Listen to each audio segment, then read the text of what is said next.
കർത്താവിൽ പ്രിയ സഹോദരി സഹോദരന്മാരെ, എല്ലാവർക്കും വേഗം വരുന്ന കർത്താവായ യേശു ക്രിസ്തുവിന്റെ നാമത്തിലുള്ള സ്നേഹവന്ദനം. ഇന്ന് നമ്മോടൊപ്പം ആയിരിക്കുന്നത് പാസ്റ്റർ ഷാജി വി ജോസഫ് ആണ്. ഇന്നത്തെ വിഷയം മാർക്കറ്റ് ഇല്ലാതെ പ്രൊഡക്റ്റ് ഉണ്ടാക്കുന്ന ക്രിസ്തീയ സഭകൾ ഒന്നാം എന്നുള്ള വിഷയവുമായി ബന്ധപ്പെട്ട് ഇതിന്റെ രണ്ടാമത്തെ ഭാഗമാണ്. ഇന്നത്തെ മീറ്റിംഗിലേക്ക് ഷാജി ജോസഫ് പാസ്റ്ററെ ഗോസ്പൽ TV UP എന്ന യൂട്യൂബ് ചാനലിന് വേണ്ടി ഹാർദമായിട്ട് സ്വാഗതം ചെയ്യുന്നു. അതോടൊപ്പം ഇന്നത്തെ മീറ്റിംഗിൽ പങ്കെടുക്കുന്ന എല്ലാ പ്രിയപ്പെട്ടവരെയും ഹാർദമായി സ്വാഗതം ചെയ്യുന്നു. ദൈവം ധാരാളമായിട്ട് സഹായിക്കട്ടെ. പാസ്റ്റർക്ക് ഒരു യാത്രയുണ്ട്, അതാണ് ഇന്ന് നേരത്തെ മീറ്റിംഗ് ആരംഭിച്ചത്. അത് ഞാൻ നേരത്തെ പറഞ്ഞിരുന്നു. എല്ലാവരെയും ദൈവം ധാരാളമായിട്ട് സഹായിക്കട്ടെ. സഹോദരികളെ, നമുക്ക് പ്രാർത്ഥനയോടെ ദൈവസന്നിധിയിൽ ആരംഭിക്കാം. ദൈവം നമ്മളോട് സംസാരിക്കണം തക്കവണ്ണം എല്ലാവരും പ്രാർത്ഥനയോടെ ദൈവസന്നിധിയിലായിരുന്നാണ്. ഞങ്ങളുടെ സ്വർഗസ്ഥ പിതാവേ, ഭൂമിയിൽ അല്പകാലം മാത്രം അങ്ങ് ഞങ്ങളെ അനുവദിച്ചിരിക്കുന്നു. ഈ ജീവിതത്തിൽ അങ്ങിൽ നിന്ന് ആരംഭിച്ച്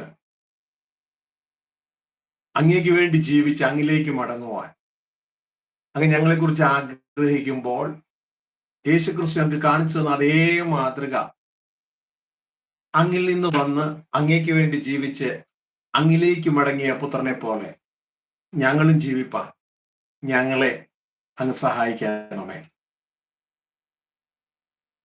ഈ യാത്രയില് അങ്ങയുടെ പദ്ധതി എന്താണെന്ന് അറിവുള്ള അങ്ങയുടെ പുത്രനായ ക്രിസ്തുവിന്റെ അതേ കാഴ്ചപ്പാട് പ്രാപിച്ച് ഞങ്ങളുടെ കുരുടത്തം മാറി ഞങ്ങൾ ഓരോരുത്തരും ഈ ദുഷ്ടലോകത്തിന്റെ ചതിയിൽ നിന്ന് വിടുവിക്കപ്പെട്ട് അങ്ങയുടെ പുത്രന്മാരായി, ക്രിസ്ത്യാനിരൂപന്മാരായി, അങ്ങയുടെ മക്കളായി, അങ്ങയുടെ അവകാശികളായി, ക്രിസ്തുവിന്റെ സഹോദരങ്ങളായി, ക്രിസ്തുവിന്റെ കൂട്ടവകാശികളായി ഒക്കെ തീരുവാനുള്ള അങ്ങയുടെ പദ്ധതിയിൽ എത്തിച്ചേരുവാൻ ഞങ്ങളെ സഹായിക്കണമെന്ന് പ്രാർത്ഥിക്കുന്നു. ഈ സന്ദേശം ലോകത്തിന്റെ വിവിധ ഭാഗങ്ങളിലേക്ക് എത്തിക്കുന്ന ഈ ചാനലിന്റെ പുറകിൽ പ്രവർത്തിക്കുന്ന അങ്ങയുടെ മകനായി, കുടുംബത്തിനായി ഒക്കെ സ്തോത്രം ചെയ്യുന്നു. പ്രിയ നല്ല പിതാവേ, ഇത് കേൾക്കുന്ന എല്ലാ മക്കളുടെ ഹൃദയങ്ങൾ അങ്ങ് തുറന്നു കൊടുക്കണമേ. ഈ അല്പ ദിവസ ജീവിതം നശിച്ചു പോകാതെ, പിശാചിന്റെ പിടിയിൽ പെട്ടുപോകാതെ അങ്ങയുടെ ചിന്തകൾ പ്രാപിച്ച് അതിലേക്ക് എത്തിച്ചേരുവാൻ മക്കളെ അവരെ സഹായിക്കണമെന്ന് പ്രാർത്ഥിക്കുന്നു. ഞാൻ അങ്ങയുടേതല്ലോ, അങ്ങയുടേത് മാത്രം ഇതാ അങ്ങയുടെ കരങ്ങളിൽ സമർപ്പിക്കുന്നു. യേശു ക്രിസ്തുവിൻ നാമത്തിൽ തന്നെ പിതാവേ, ആമേൻ, ആമേൻ, ആമേൻ. പ്രിയ സഹോദരങ്ങളെ, വീണ്ടും ദൈവത്തിന്റെ തിരുവചനവുമായി നിങ്ങളുടെ എല്ലാം മുമ്പിലായിരിക്കാൻ ദൈവം തന്ന ഈ സാവകാശത്തിനായി ദൈവത്തിന് സ്തോത്രം ചെയ്യുകയാണ്. ദൈവരാജ്യ സുവിശേഷവുമായുള്ള ബന്ധത്തില് ഇന്ന് നമ്മൾ കേൾക്കുന്ന ടൈറ്റില് മാർക്കറ്റില്ലാത്ത പ്രൊഡക്റ്റുകൾ ഉണ്ടാക്കുന്ന ക്രിസ്തീയ സഭകളോ നാം എന്ന ടൈറ്റിലാണ്. സാധാരണ ഇങ്ങനത്തെ ടൈറ്റിലൊന്നും നാം കേട്ട് കേൾവിയില്ലാത്ത ടൈറ്റിൽ. അതിന്റെ രണ്ടാം ഭാഗമാണ് ഇത്. ആദ്യത്തെ ഭാഗം കേൾക്കാത്തവര് ആദ്യ ഭാഗം പോയി കേട്ട് കടന്നു വരണമെന്ന് പ്രത്യേകം ഓർപ്പിക്കുകയാണ്. ഇപ്പോൾ തുടർന്ന് ആദ്യ ഭാഗം നിങ്ങൾ കേട്ടാൽ ഇത് കൂടുതൽ മനസ്സിലാകുവാനായിട്ട് ഇടയാകും. ആദ്യ ഭാഗത്ത് പ്രിയ സഹോദരങ്ങളെ, നാം കേട്ടത് ദൈവവചനം അധികം വായിച്ചല്ല നാം അത് പറഞ്ഞത്, കമ്പി വാചകത്തിൽ അത് പൂർത്തീകരിക്കുകയായിരുന്നു. അതായത് ദൈവം ഒരു പ്രൊജക്റ്റ് ചെയ്യുകയാണ്. ആ പ്രൊജക്റ്റ് ചെറിയൊരു പീരീഡ് ദൈവം വെച്ചിട്ടുണ്ട്.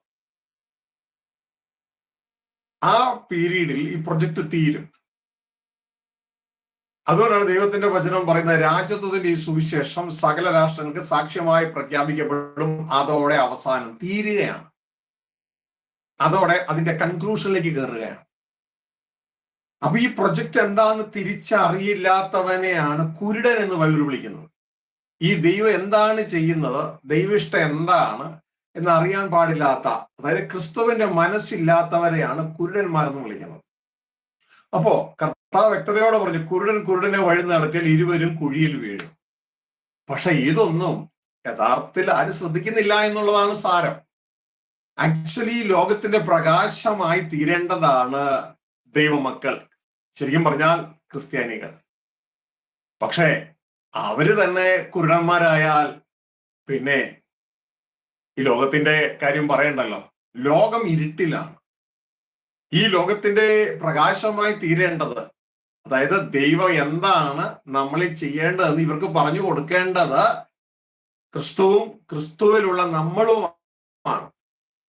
പക്ഷേ നമ്മൾ ആ ക്രിസ്തുവിന്റെ മനസ്സിനൊത്ത് ഉയരുന്നില്ല എങ്കിൽ നമ്മൾ സഭകൾ എന്ന് പറഞ്ഞ് ശരിക്കും ഉയർത്തിക്കൊണ്ടുവരുന്നത് യഥാർത്ഥത്തിൽ സഭകളല്ല, അത് സ്ലോട്ടർ ഹൗസുകളാണ്, അറവുശാലകളാണ്. ഇത് നമ്മൾ തിരിച്ചറിഞ്ഞോളാം. ക്രിസ്തുവിന്റെ മനസ്സ് നമുക്കില്ല എങ്കിൽ അതെല്ലാം വെറും അറവുശാലകളായിട്ട് മാറുവാനായിട്ട് ഇടയാകും. കാരണം ദൈവം ഒരു പ്രൊജക്റ്റ് ചെയ്യുകയാണ്. ആ പ്രൊജക്റ്റിൽ ദൈവത്തിന്റെ ആഗ്രഹം എന്ന് പറയുന്നത് ദൈവപുത്രന്മാരെയാണ്.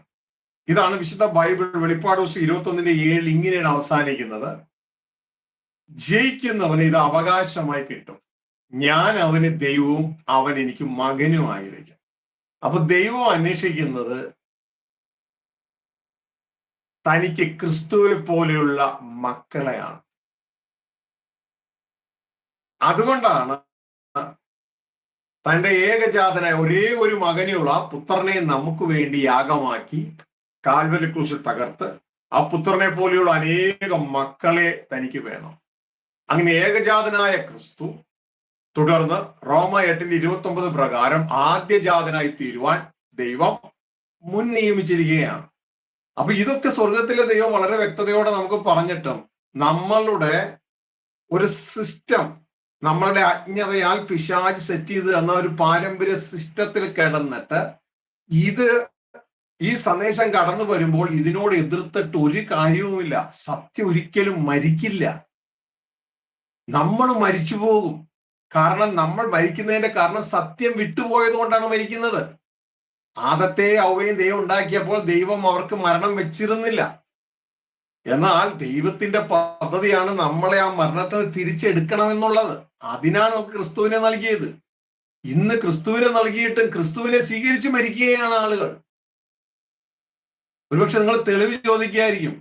മത്തായി 7:21, 22, 23 ന്യായവിധിയിൽ എല്ലാ ദൈവദാസന്മാരും എല്ലാ ദൈവമക്കളും എല്ലാവരും ക്രിസ്തുവിനെ സ്വീകരിച്ചവരാണ്. അവരെല്ലാം ക്രിസ്തുവിനെ സ്വീകരിച്ച് നരകത്തിലേക്ക് തള്ളപ്പെടുകയാണ്. അതുകൊണ്ട് എന്റെ പ്രിയ സഹോദരങ്ങളെ, ദേവദാസന്മാരെ ഞാൻ നിങ്ങളൊക്കെ ബഹുമാനിക്കുന്നു. എല്ലാ റൈറ്റ് ആയിട്ടുള്ള ദേവദാസന്മാരെ, അല്ലാത്തവരുണ്ട്. അവരെയാണ് ബൈബിള് പറയുന്നത് ആകാത്ത വേലക്കാർ. അതായത് ക്രിസ്തു വിളിക്കാത്തവർ ഈ പണിക്ക് ഇറങ്ങി തിരിക്കരുത്. കാരണം ഇത് ലോകത്തിലെ ഏറ്റവും ശ്രേഷ്ഠമേറിയ വേലയായിരിക്കുമ്പോൾ തന്നെ ഏറ്റവും അപകടം പിടിച്ച വേലയും കൂടെയാണ്. അതുകൊണ്ട് വളരെ ശ്രദ്ധയോടെ നിങ്ങളോട് പറയുന്ന ഒരു കാര്യമാണ് ഇത്. ഈ സംഭവം ഈ നാളുകളിൽ നമ്മളെ മൈൻഡ് ചെയ്യേണ്ടത് ലോകത്തിലെ സഭകളോ ലോകത്തിലെ വ്യക്തികളോ അല്ല. അവർ മൈൻഡ് ചെയ്യട്ടെ, മൈൻഡ് ചെയ്യാതിരിക്കട്ടെ. നമ്മളെ മൈൻഡ് ചെയ്യേണ്ടത് സ്വർഗസ്ഥനായ പിതാവും തന്റെ പുത്രനായ ക്രിസ്തുവുമാണ്. അവര് മൈൻഡ് ചെയ്തില്ല എങ്കിൽ നമ്മുടെ കാര്യം പോക്കാണ്. നമ്മൾ നരകത്തിലേക്ക് തള്ളപ്പെടും. നമ്മുടെ കൂട്ടായ്മയോ പിതാവിനോടും അവന്റെ പുത്രനായ ക്രിസ്തുവിനോടുമാണ് വേണ്ടത്. ആ പ്രസാദത്തിൽ വേണം നാം വളരുവാൻ. മനുഷ്യരുടേതായ അവരുടേതായ അപ്രൂവലും ഡിസപ്രൂവലും ഒന്നും നമുക്ക് കാര്യമല്ല. സ്വർഗസ്ഥ പിതാവിന്റെ അപ്രൂവലാണ് കാര്യം. സ്വർഗസ്ഥ പിതാവ് അപ്രൂവ് ചെയ്താലേ ക്രിസ്തു അപ്രൂവ് ചെയ്യൂ. അതുകൊണ്ടാണ് ക്രിസ്തു പറയുന്നത്, ഞാൻ വന്നത് എന്റെ ഇഷ്ടം ചെയ്യാനല്ല, എന്റെ പിതാവിന്റെ ഇഷ്ടം ചെയ്യാനാണ്. സ്വർഗസ്ഥ പിതാവാണ് ന്യായാധിപൻ. എന്നാൽ എല്ലാ ന്യായം വിധിക്കുന്നത് സ്വർഗസ്ഥ പിതാവ് പുത്രനെ ഏൽപ്പിച്ചിരിക്കുന്നു. എന്തിനാണ്? പുത്രനെ നാം ഹോണർ ചെയ്യണം. അപ്പോൾ പിതാവിന്റെ ഇഷ്ടപ്രകാരം പുത്രനാണ് നമ്മൾ ന്യായം വിധിക്കാൻ പോകുന്നത്. ഇതൊക്കെ ശ്രദ്ധയോടെ മനസ്സിലാക്കി നാം മുന്നോട്ടേക്ക് പൊക്കോളണം. അപ്പൊ എന്റെ പ്രിയ സഹോദരനെ, കഴിഞ്ഞ സന്ദേശത്തിൽ പറഞ്ഞതിന്റെ സാരം ഇതാണ്: സ്വർഗത്തിലെ ദൈവത്തിന് വേണ്ടത് ദൈവപുത്രന്മാരെയാണ്. ആ ദൈവപുത്രന്മാരെയാണ് ദൈവത്തിന് വേണ്ടത്. ആ ദൈവപുത്രന്മാരെ വേണ്ടത് സ്വർഗത്തിനാണ്, ഭൂമിക്കല്ല. വ്യക്തതയോടെ നമ്മൾ മനസ്സിലാക്കണം. സ്വർഗത്തിനാണ് വേണ്ടത്, ദൈവത്തിനാണ് വേണ്ടത്. എന്നാൽ ആ ദൈവപുത്രന്മാരെ ഒരുക്കുന്ന റോ മെറ്റീരിയൽ ഉള്ളത് സ്വർഗത്തിലല്ല, ഭൂമിയിലാണ്. അതുകൊണ്ട് ഭൂമിയിൽ വന്ന് റോ മെറ്റീരിയൽ പർച്ചേസ് ചെയ്യുന്ന ഒരു പർച്ചേസറെ പോലെ സ്വർഗത്തിൽ നിന്ന് ദൈവപുത്രനായ ക്രിസ്തുവിനെ പിതാവ് ഭൂമിയിലേക്ക് അയച്ചു. എന്നിട്ട് എന്ത് ചെയ്തു? ആ റോ മെറ്റീരിയൽ ഭൂമിയിൽ ഉള്ളത് കൊണ്ട് ആ ഭൂമി മുഴുവൻ, ഈ ലോകം മുഴുവൻ അങ്ങ് വിലയ്ക്ക് വാങ്ങി. ഹല്ലേലൂയ. തന്റെ പ്രോപ്പർട്ടിയാണ് ഓൾറെഡി, പക്ഷെ അത് മനുഷ്യർക്ക് കൊടുത്തു. മനുഷ്യരിൽ നിന്ന് പിശാച് പിടിച്ചു. ഇതാ മൊത്തം തന്റെ രക്തത്താൽ വിലയ്ക്ക് വാങ്ങിയാണ്. ഏത്? മൈൻ ചെയ്യേണ്ട ഏരിയ മുഴുവൻ വിലയ്ക്ക് വാങ്ങുകയാണ്. അങ്ങനെ വിലയ്ക്ക് വാങ്ങിയിട്ട് പ്രിയ സഹോദരങ്ങളെ, ഇതാ അവിടെ നിന്ന് ഈ റോ മെറ്റീരിയലിനെ തന്റെ ഫാക്ടറിയിലേക്ക് കൊണ്ടുവരികയാണ്. ആ ഫാക്ടറിയുടെ പേരാണ് സഭ. ഈ സഭയിൽ വെച്ച് ഇതിനെ പ്രോപ്പറായിട്ട് ശുദ്ധീകരിച്ച് റെഡിയാക്കി എടുത്ത് സ്വർണമൊക്കെ ഇതാ ആ മൈനിൽ നിന്ന് കൊണ്ടുവരുമ്പോ വലിയ മണ്ണും കഷ്ണം പോലെയാണ് ഇതിനെ ട്രക്കി കയറ്റി കൊണ്ടുവരുന്നത്, അല്ലെങ്കിൽ പാറ കഷ്ണങ്ങൾ പോലെ. ഇനി അതിനെ കൊണ്ടുവന്ന് ഫാക്ടറിയിൽ കൊണ്ടുവന്ന് പൊടിച്ച് പല പല സെക്ഷനുകളിലൂടെ കടത്തിവിട്ട് ശുദ്ധീകരിച്ചാണ് അവസാനം ഒരല്പം സ്വർണം കിട്ടുന്നത്. അപ്പോ പ്രിയ സഹോദരങ്ങളെ, ഇതേപോലെയാണ് എന്നെയും നിങ്ങളെയും സഭയിലൂടെ സ്വർഗത്തിലെ ദൈവം തന്റെ വചനം നൽകി ടെസ്റ്റ് ചെയ്ത് നമ്മളെ ഒരുക്കിയെടുത്ത് കൊണ്ടുവരുന്നത്. അങ്ങനെ ആ ഒരുക്കത്തിൽ ഡിസ്ക്വാളിഫൈ ചെയ്യപ്പെടുന്നതിനൊക്കെയും ഇതാ പ്രോപ്പർ സ്വർണമാകാത്തതിനൊക്കെയും കളയുന്നത് പോലെ കളയുകയും, നല്ലത് സ്വർണം തീയിൽ ശുദ്ധീകരിക്കുന്നത് പോലെ നമ്മളെ ശുദ്ധീകരിച്ചെടുത്ത് സാക്ഷാൽ ദൈവപുത്രന്മാരായി വെളിപ്പെടുന്നതിനെ തരം തിരിച്ച് 30 മേനി 60 മേനി 100 മേനിയായി തരം തിരിച്ച്, നമ്മൾ കണ്ടിട്ടില്ലേ 22 ക്യാരറ്റ് 18 ക്യാരറ്റ് എന്നൊക്കെ പറഞ്ഞ് പല പല ടൈപ്പായിട്ട് തരം തിരിക്കുന്നത് പോലെ തരം തിരിച്ച് നമ്മളെ സ്വീകരിക്കും. കുറച്ചുപേരെ ബാക്കിയുള്ളവരെ തള്ളിക്കളയും.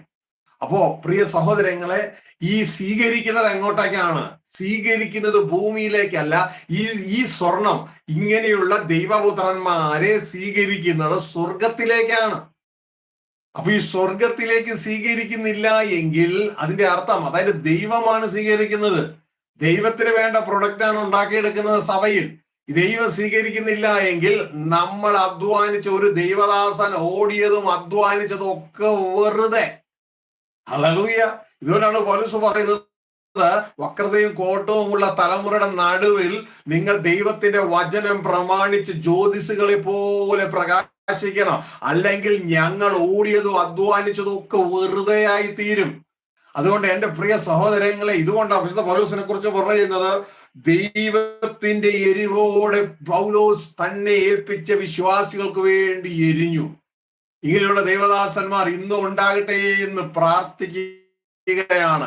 മനുഷ്യന്റെ പോക്കറ്റിന് വേണ്ടി എരിയുന്ന ദൈവദാസന്മാരല്ല, എനിക്കൊരു സിംഹാസനം ഉണ്ടാക്കാൻ വേണ്ടി പ്രവർത്തിക്കുന്ന ദൈവദാസന്മാരല്ല, എനിക്കൊരു പേരുണ്ടാക്കാൻ വേണ്ടി പ്രവർത്തിക്കുന്ന ദൈവദാസന്മാരല്ല. പകരം ഈ വ്യക്തിത്വങ്ങളെ, ഓരോ കുഞ്ഞുങ്ങളെയും ക്രിസ്തുവിൽ തികഞ്ഞവരാക്കി അവരെ ദൈവത്തിന് ഇഷ്ടപ്പെട്ട ദൈവപുത്രന്മാരായി എത്തിക്കുന്ന ദൈവദാസന്മാരെയാണ് ഇന്ന് ഈ ലോകത്തിന് ആവശ്യം. അപ്പോ എന്റെ പ്രിയ സഹോദരങ്ങളെ, അല്ലാതെ ആയിരിക്കുന്ന അവസ്ഥയാണ് ഇന്ന് കണ്ടുകൊണ്ടിരിക്കുന്നത്. അനേകരെ അവര് തീപ്പൊയ്കയിലേക്കാണെന്ന് അറിയാതെ ആകാത്ത വേലക്കാരാൽ വലഞ്ഞു പോവുകയാണ്.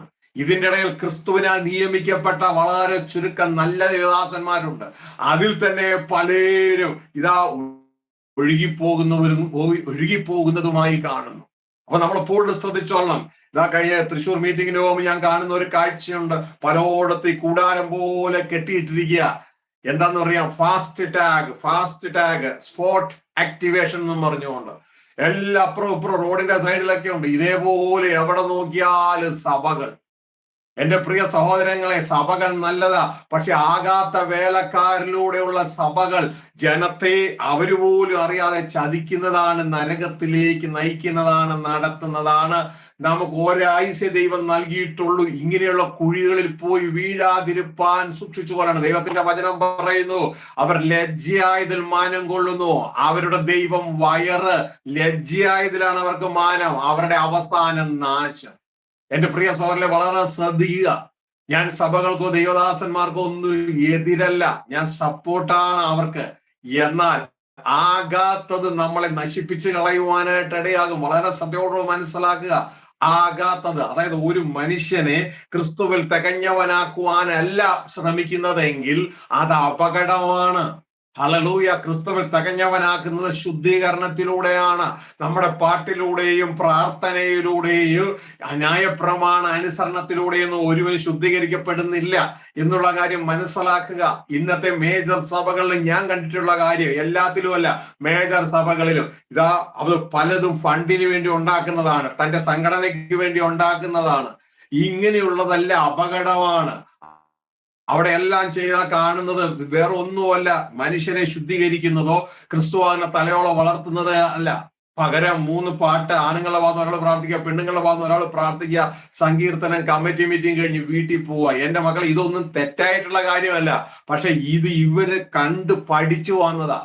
ഇതാ ഞാൻ ആയിരിക്കുന്ന UAE-യില് അവിടെ ഒരു സംഭവം നടക്കുന്ന നിങ്ങൾ എപ്പോഴും കാണാം. നിറയെ AC റിപ്പയറിംഗ് ഷോപ്പുകളാണ്. AC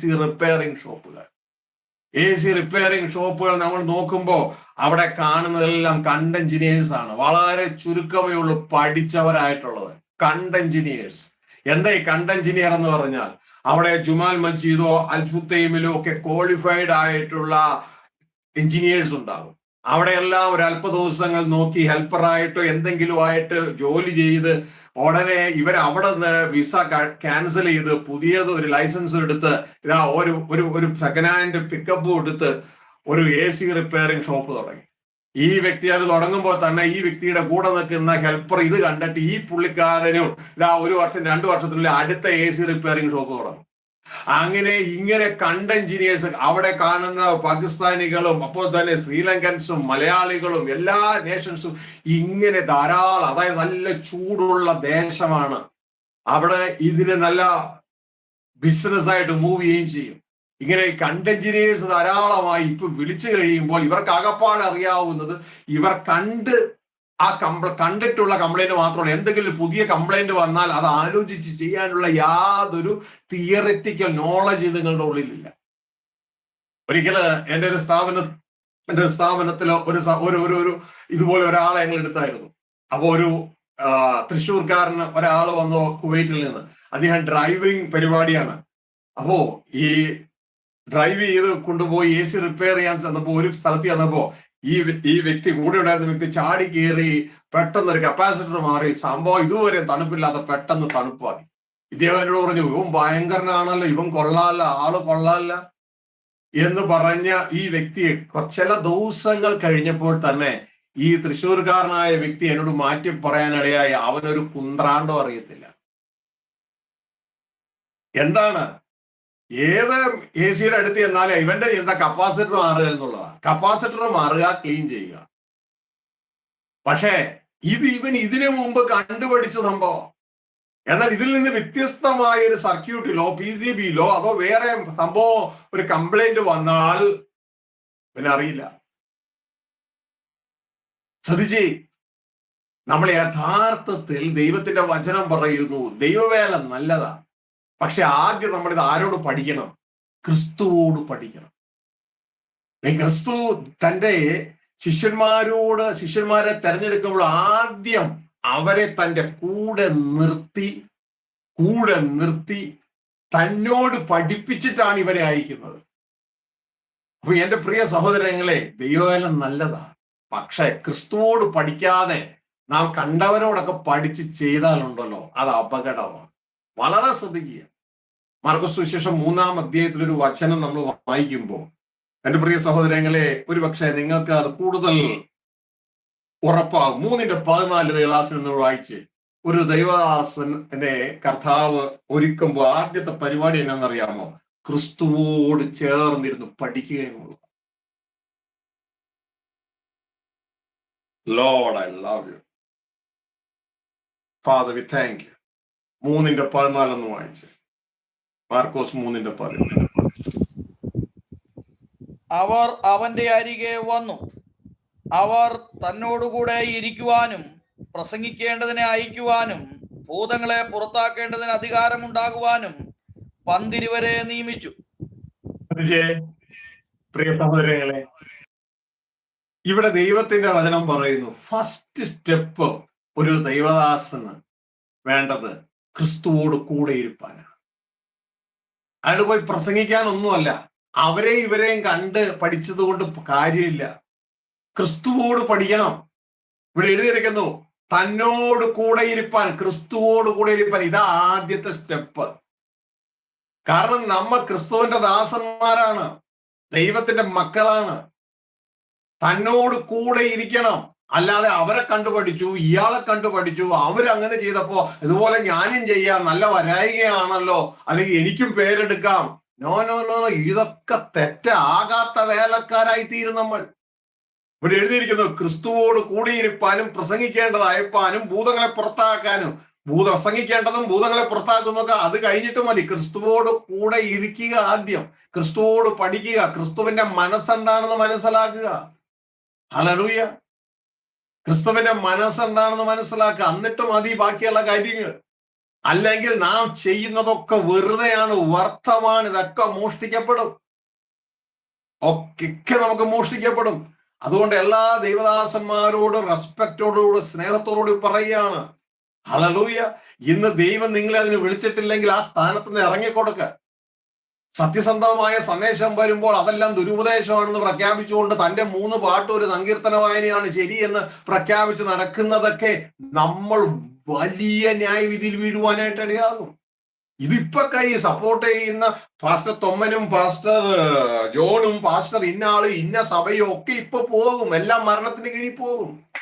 പിന്നെ നമുക്ക് സ്വർഗസ്ഥ പിതാവും കർത്താവായ യേശു ഉണ്ടാവുള്ളൂ. എല്ലാം മനസ്സിലാക്കുക. ആ സ്വർഗസ്ഥ പിതാവിന് പ്രീതികരമായി ക്രിസ്തു പ്രവർത്തിച്ചതുപോലെ ക്രിസ്തുവിന് പ്രീതികരമായി ഞാനും നിങ്ങളും പ്രവർത്തിക്കണം. ക്രിസ്തു എന്ത് ചെയ്തു വെച്ചോ അതിന്റെ തുടർമാനമാണ് ഞാനും നിങ്ങളും ചെയ്യേണ്ടത്. അല്ലെങ്കിൽ ചെയ്യണതൊക്കെ വെറുതെ. നിങ്ങൾക്കറിയാമോ, കർത്താവായ യേശു ക്രിസ്തു മാർത്തയോട് ഒരു വചനം പറഞ്ഞു. എന്റെ ഭാഷയിലാണെങ്കിൽ ഞാൻ മോളെ, നിന്റെ ശുശ്രൂഷ മുഴുവൻ വെറുതെയാ, അതൊക്കെ മോഷ്ടിക്കപ്പെടും. മാർത്തയോട് പറഞ്ഞൊരു സംഭവമാണ്. നീ ചെയ്യുന്നതൊക്കെ, മാർത്ത ഭയങ്കര മിനിസ്ട്രിയാണ്. യേശു ക്രിസ്തു ഇതാ അവരുടെ ഗ്രാമത്തിൽ വന്നു. ആ ഗ്രാമത്തിൽ വന്നപ്പോ മാർത്ത യേശുവിനെ സ്വീകരിച്ചു. മാർത്ത യേശുവിനെ സ്വീകരിച്ച് വീട്ടിൽ കൊണ്ടുപോയി. എന്നിട്ട് ഇതൊക്കെ നല്ല കാര്യം കേട്ടോ, പക്ഷേ വേണ്ടതില്ലെങ്കിൽ ചെയ്തതൊക്കെ നഷ്ടപ്പെടും. എന്നിട്ട് മാർത്ത യേശുവിന് വേണ്ടി പലതും ഉണ്ടാക്കിക്കൊണ്ടിരിക്കുക. ഇപ്പൊ നമ്മുടെ നോർത്ത് ഇന്ത്യയിൽ ചെന്നാൽ അവിടെ എപ്പോഴും ഈ ചപ്പാത്തിയും ഈ പരിപ്പുമായിരിക്കും. ഞാൻ ഒരിക്കൽ ഛത്തീസ്ഗഡിൽ ചെന്നപ്പോ അവർക്ക് വിശിഷ്ടമായിട്ട് ആരെങ്കിലും വന്നാൽ അവർ കൊടുക്കുന്ന, നമ്മളിവിടെ കോഴി അല്ലെങ്കിൽ താറാവ് മേടിക്കുക, അവർ ഉറുമ്പ് ചമ്മന്തിയാണ് കൊടുക്കുന്നത്. ഉറുമ്പ് ചമ്മന്തി, ഉറുമ്പ് കൊണ്ട് ചമ്മന്തി ഉണ്ടാക്കി എന്റെ മുമ്പിൽ കൊണ്ടുവച്ചു. ഞാൻ ഓടി. കാരണം അവർക്ക് വിശിഷ്ടമായവർക്ക്, അത് ഉറുമ്പിനെ പിടിക്കാൻ വലിയ പണിയല്ലേ, വിശിഷ്ടമായവർക്ക് മാത്രം കൊടുക്കുന്നതാണ് ഇത്. ഇതേപോലെ മാർത്ത പലത് സ്പെഷ്യലായിട്ട് ഉണ്ടാക്കിയിട്ടുണ്ടാവും. ചിലപ്പോൾ കുറച്ച് കുപ്പൂസ് ഉണ്ടാക്കിയിട്ടുണ്ടാവും, നമ്മുടെ ഭാഷ പറഞ്ഞ പുട്ടുണ്ടാക്കിയിട്ടുണ്ടാകും, പിന്നെ ഇറച്ചി ഉണ്ടാക്കിയിട്ടുണ്ടാകും. ഇനി യേശുവിന് അതൊന്നും ഇഷ്ടമില്ല, കുറച്ച് മീൻ മേടിച്ചിട്ടുണ്ടാകും, ഇനി അല്ലെങ്കിൽ ചെമ്മീൻ മേടിച്ചിട്ടുണ്ടാകും. അങ്ങനെ പലതും ഉണ്ടാക്കിക്കൊണ്ടിരിക്കുക.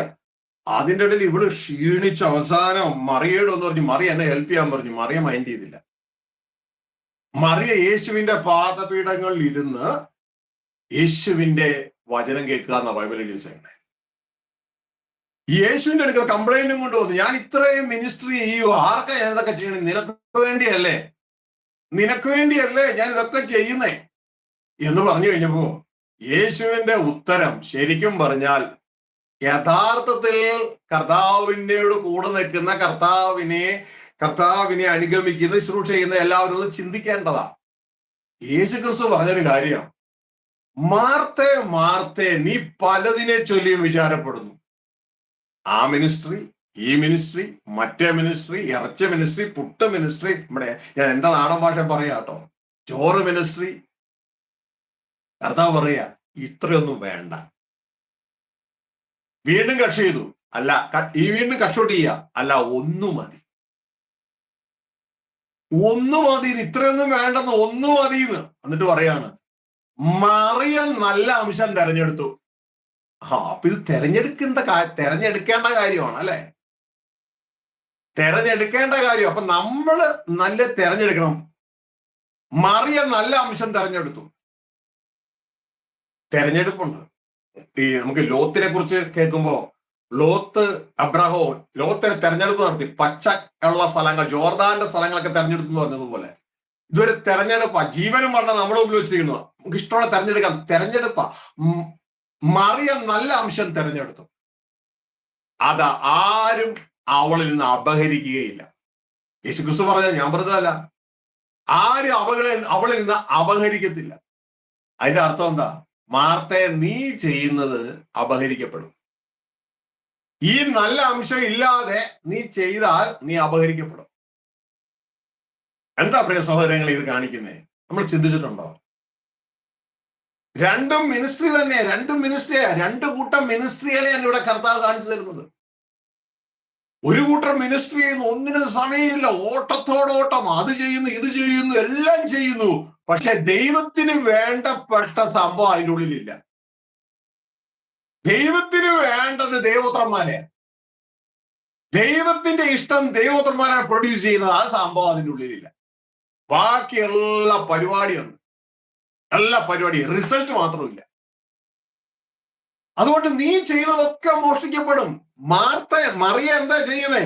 എന്റെ പാദപീഠങ്ങളിൽ ഇരുന്ന് അവൾ എന്റെ മനസ്സ് മനസ്സിലാക്കുകയാണ്. നിന്നെ വിളിച്ചത് ആദ്യം മിനിസ്റ്റർ ചെയ്യാനല്ല, നിന്നെ വിളിച്ചത് ആദ്യം എന്റെ കൂടെ ഇരിക്കാനാണെന്നാ കർത്താവ് പറയുന്നത്. അത് നമ്മൾ വായിച്ച തന്നോട് കൂടെ ഇരിപ്പാൻ. അത് കഴിഞ്ഞിട്ട് മതി മിനിസ്ട്രി. എനിക്ക് എന്താ വേണ്ടെന്ന് അറിയണ്ടേ? ഞാൻ വന്നത് എന്റെ ഇഷ്ടം ചെയ്യാനല്ല, എന്നെ അയച്ച പിതാവിന്റെ ഇഷ്ടം ചെയ്യാനാ. ഞാൻ ഇരിക്കുന്നത് എന്റെ പിതാവിന്റെ മാറില. നീ വന്ന് എന്റെ മുമ്പിൽ ഇരിക്കുക ആദ്യം. എന്റെ അപ്പന്റെ ഇഷ്ടം എന്നിലൂടെ എന്താണെന്ന് തിരിച്ചറിയ, എന്നിട്ട് അത് ചെയ്യേ. അത് ചെയ്യുന്നതോടൊപ്പം നീ ചെയ്യുന്നത് കൂടി ചെയ്യേ. അതാണ് അതിന്റെ അർത്ഥം. അപ്പൊ അത് മോഷ്ടിക്കപ്പെടത്തില്ല. അത് ചെയ്യാതെ നീ ഇത് എന്തൊക്കെ ചെയ്തെന്ന് പറഞ്ഞാല് നീ അവസാനം വന്ന് പറയും, യേശുവേ അങ്ങയുടെ നാമത്തിൽ രോഗികളെ സൗഖ്യമാക്കി, അങ്ങയുടെ നാമത്തിൽ ഭൂതങ്ങളെ പുറത്താക്കി, അങ്ങയുടെ നാമത്തിൽ വീര്യപ്രവർത്തികൾ ചെയ്തു, പ്രവചിച്ചു, അവിടെ അങ്ങനെ ചെയ്തു, ഇവിടെ ഇങ്ങനെ ചെയ്തു, അവിടെ ഇങ്ങനെയൊക്കെ ഞാൻ ചെയ്തു. പക്ഷേ യേശുക്രിസ്തു എന്നാ പറയും? യേശുക്രിസ്തു പറയും, ഞാൻ ഒരു കാലത്ത് നിങ്ങളെ അറിഞ്ഞിട്ടില്ല, അധർമ്മം പ്രവർത്തിക്കുന്നവരെ എന്നെ വിട്ടു പോകുന്നത് തീർത്തു പറയും. ചെയ്തതെല്ലാം മോഷ്ടിക്കപ്പെട്ടില്ലേ? എല്ലാം മോഷ്ടിക്കപ്പെട്ടില്ലേ? കർത്താവ് പറയാണ്, മറിയം നല്ല അംശം തെരഞ്ഞെടുത്തു, അത് ആരും അവളോട് അപഹരിക്കത്തില്ലെന്നേ. നീ ചെയ്യുന്നതൊക്കെ അപഹരിക്കപ്പെടും. കാരണം അവസാനം ന്യായവിധി ദിവസം എല്ലാ പ്രവൃത്തികളും തീയിലൂടെ കടത്തിവിടുമ്പോ മനുഷ്യ ഇഷ്ടപ്രകാരം ചെയ്തതൊക്കെ തീ കത്തിച്ചു കളയും. അതുകൊണ്ട് എന്റെ പൊന്നു മക്കളെ, പൊന്നു ദേവദാസന്മാരായി നിങ്ങളെ വിളിച്ചിട്ടില്ല എങ്കിൽ ആ സ്ഥാനത്ത് നിന്ന് ആദ്യം ഇറങ്ങിക്കൊടുക്കുക. ഹല്ലേലൂയ. എന്നിട്ട് ക്രിസ്തുവിന്റെ പാദപീഠങ്ങളിൽ പഠിക്കുക. ദൈവദാസന്മാരോട് പറയുകയാണ്, ഏറ്റവും ശ്രേഷ്ഠമേറിയ വേലയാണ് ദൈവം നമുക്ക് നൽകിയിരിക്കുന്നത്. ഇതിനേക്കാൾ ശ്രേഷ്ഠമായ പരിപാടി വേറെ ഒന്നുമില്ല. ദൈവം നമ്മളെ സോൾസുകളെ പിടിക്കുന്നു. ഈ സോൾസുകളെ പിടിച്ചിട്ട് ലോകത്തിന് കൊടുക്കാനല്ല, ലോകത്തുനിന്ന് അവരെ പിടിച്ചിട്ട് ക്രിസ്തുവിൽ അവരെ ഒരുക്കിയെടുക്കുവാൻ അവരെ സഹായിക്കുകയും തുടർന്ന് ഇവരെ ദൈവത്തിന് കൊടുക്കുകയും ചെയ്യുകയാണ്. ദൈവം അക്സെപ്റ്റ് ചെയ്യുന്നില്ലെങ്കിൽ ക്രിസ്തു തുപ്പും. സ്വർഗം ഈ പ്രൊഡക്റ്റിനെ അക്സെപ്റ്റ് ചെയ്യത്തില്ല. അല്ലാണ്ട് ഇന്നുണ്ടാക്കുന്നത് പോലെ സഭയിലെ കുറെ സഭക്കാരെ ഉണ്ടാക്കി എന്ന് പറഞ്ഞു ഇതൊന്നും സ്വർഗം സ്വീകരിക്കത്തില്ല.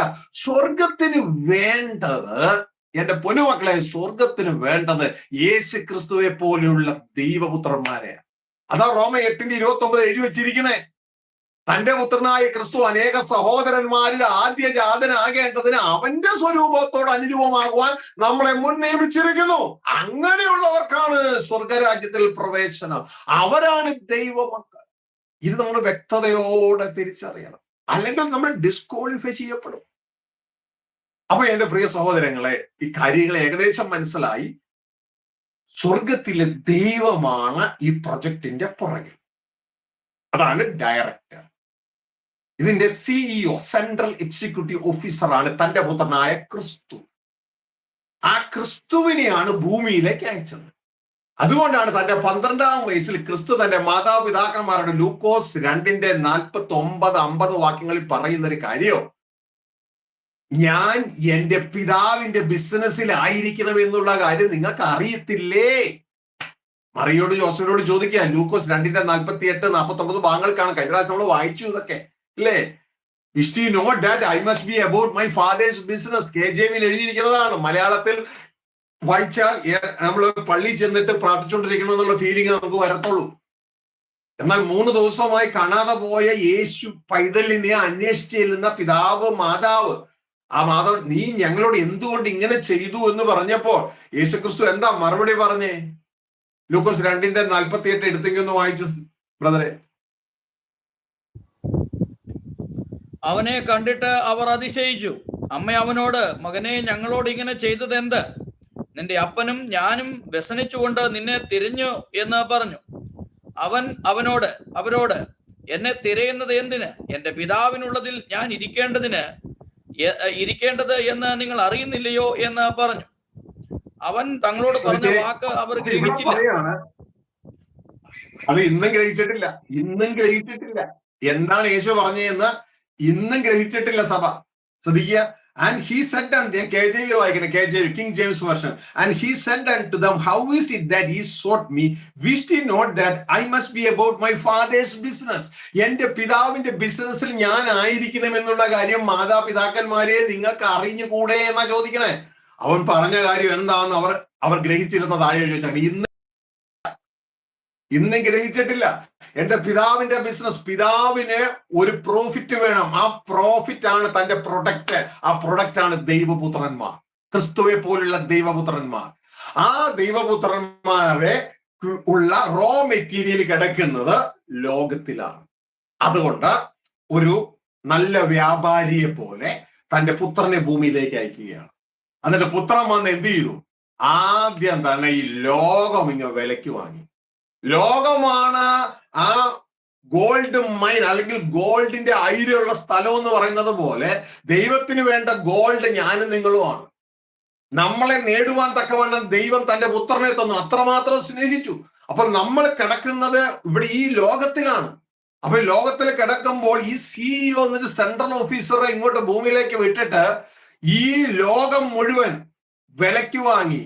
ഈ അനിൽ അഗർവാൾ എന്ന് പറയുന്ന ഒരാളെ കുറിച്ച് ഒരുപക്ഷെ ചിലര് കേട്ടിട്ടുണ്ടാവും.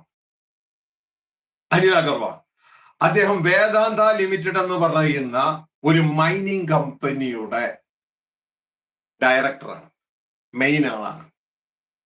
അദ്ദേഹം റായ്പൂരിനടുത്ത് ഏകദേശം 130 കിലോമീറ്റർ ദൂരെ ഒരു ഗ്രാമം, ആ ഗ്രാമത്തിൽ അദ്ദേഹം ആ ഗ്രാമത്തെ ബഗ്മാര ബ്ലോക്ക് ഇൻ ഛത്തീസ്ഗഡ് 2016 ഒരു ലേലത്തില് ആ ഏരിയ മുഴുവൻ ഇങ്ങ് വിലയ്ക്ക് വാങ്ങി. എന്താ കാര്യം? അതിൻ്റെ ഉള്ളിൽ സ്വർണ്ണമുണ്ട്.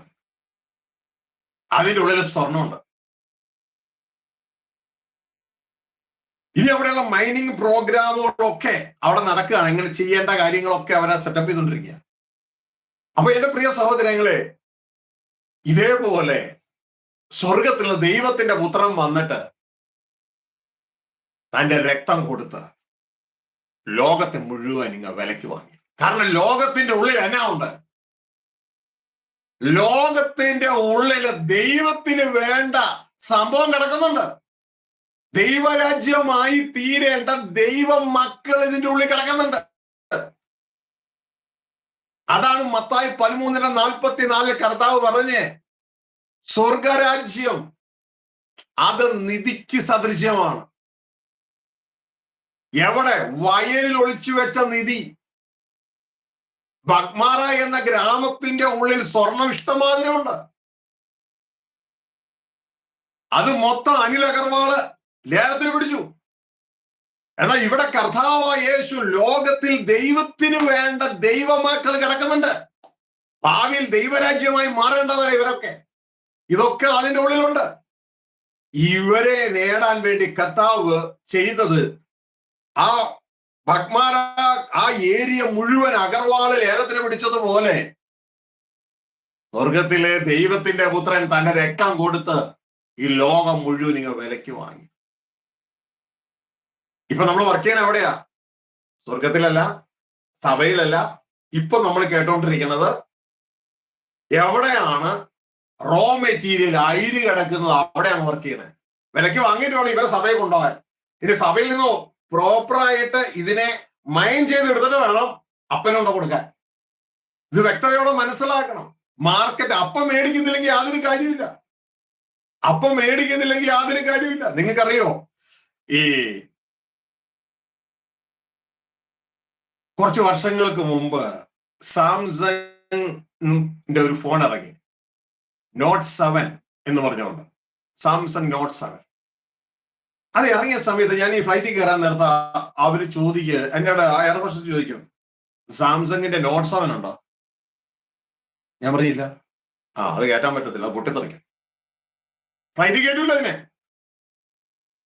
അതെല്ലാം അവിടുന്ന് പൊട്ടിത്തെറിക്കാൻ തുടങ്ങി, ബാറ്ററി ഭാഗത്ത് പൊട്ടിത്തെറിക്കാൻ തുടങ്ങി. അതുകൊണ്ട് ഫ്ലൈറ്റിൽ കയറ്റത്തില്ല. ആ സാധനം ആണെങ്കിൽ ഫ്ലൈറ്റ് കയറ്റത്തില്ല. അതോടെ അതിന്റെ മാർക്കറ്റ് പോയി, അത് പിൻവലിക്കപ്പെട്ടു, അത് മാർക്കറ്റ് പോയി. ഇതേപോലെ മാർക്കറ്റ് ഇല്ലാത്ത കുറെ സംഭവങ്ങളെ സഭയിൽ ഉണ്ടാക്കി വെച്ചിട്ട് യാതൊരു കാര്യമില്ല. സ്വർഗത്തിലെ ദൈവം എടുക്കത്തില്ല അതിനെ. നമുക്ക് തോന്നിയ പോലെ കുറച്ച് ജാതിക്കാരെ മതക്കാരെ ഉണ്ടാക്കിയിട്ട് കാര്യമില്ല. ആത്മാവാൻ നയിക്കപ്പെടുന്ന ദൈവപുത്രന്മാരെയാണ് ദൈവത്തിന് വേണ്ടത്. നിങ്ങൾക്കറിയാമോ, 2015 കാലഘട്ടമാണെന്ന് ചിന്തിക്കുന്നു. 15ഓ 16ഓ ഏതോ സമയത്ത് ഈ മാഗി എന്ന് പറയുന്ന ഒരു നൂഡിൽസ് 2015 മാഗി എന്ന് പറയുന്ന നൂഡിൽസ് ഇപ്പോഴും ഉണ്ടത് മാർക്കറ്റില്. ഇത് മൊത്തം നിരോധിച്ചു. മാർക്കറ്റ് പോയതിന്റെ ഓർമ്മയുള്ളവരുണ്ടോ? മാർക്കറ്റില്ല. കാരണം 2 പ്രശ്നങ്ങൾ അതിന് കയറി വന്ന്, 2 വിഷയങ്ങൾ. ഒന്ന്, ലെഡ് എന്ന് പറയുന്ന ഒരു സാധനം അതിൽ അളവ് കൂടിപ്പോയി.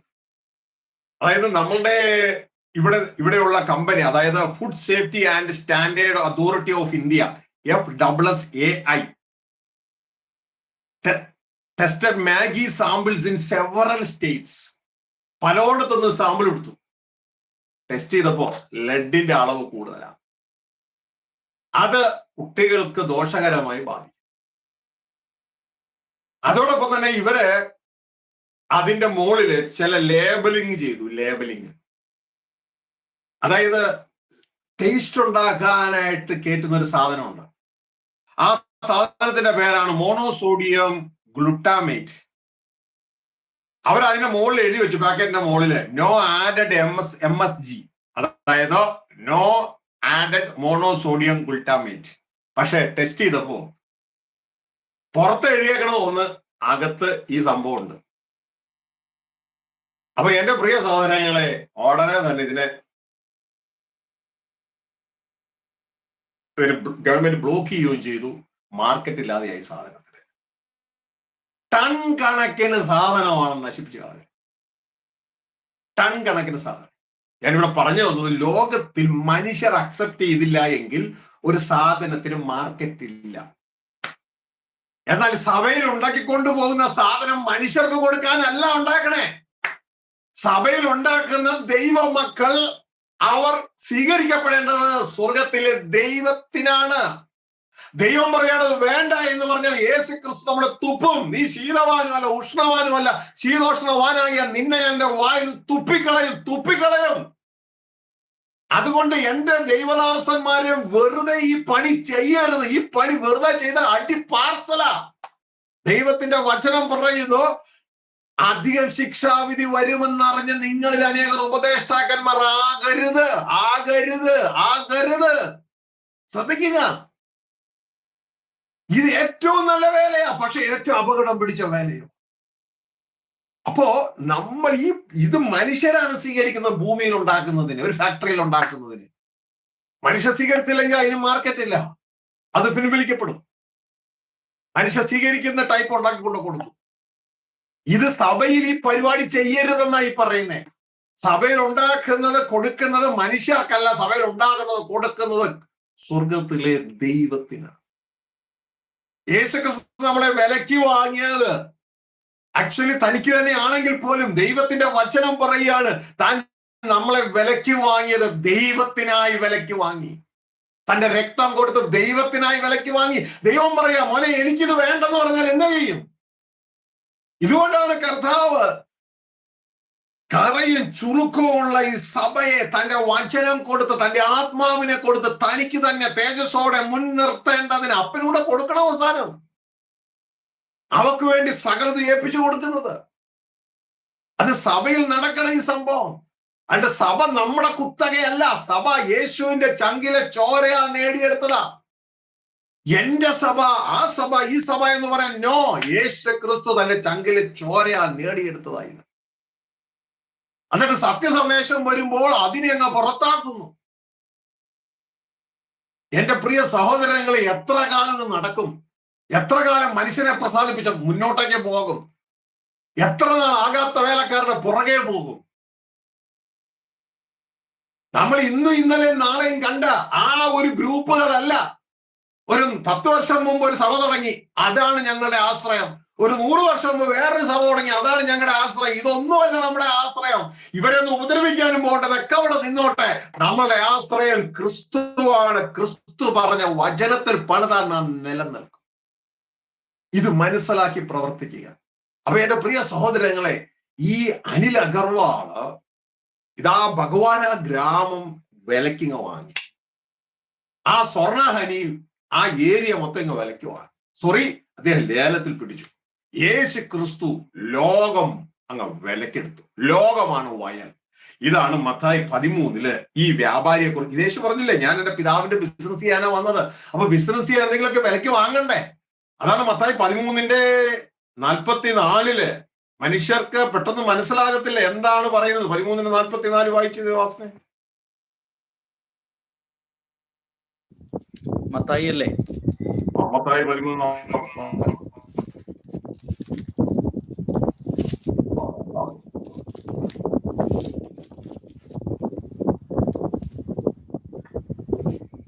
സ്വർഗരാജ്യം വയലിൽ ഒളിച്ചു വെച്ച നിധിയോട് സദൃശ്യം.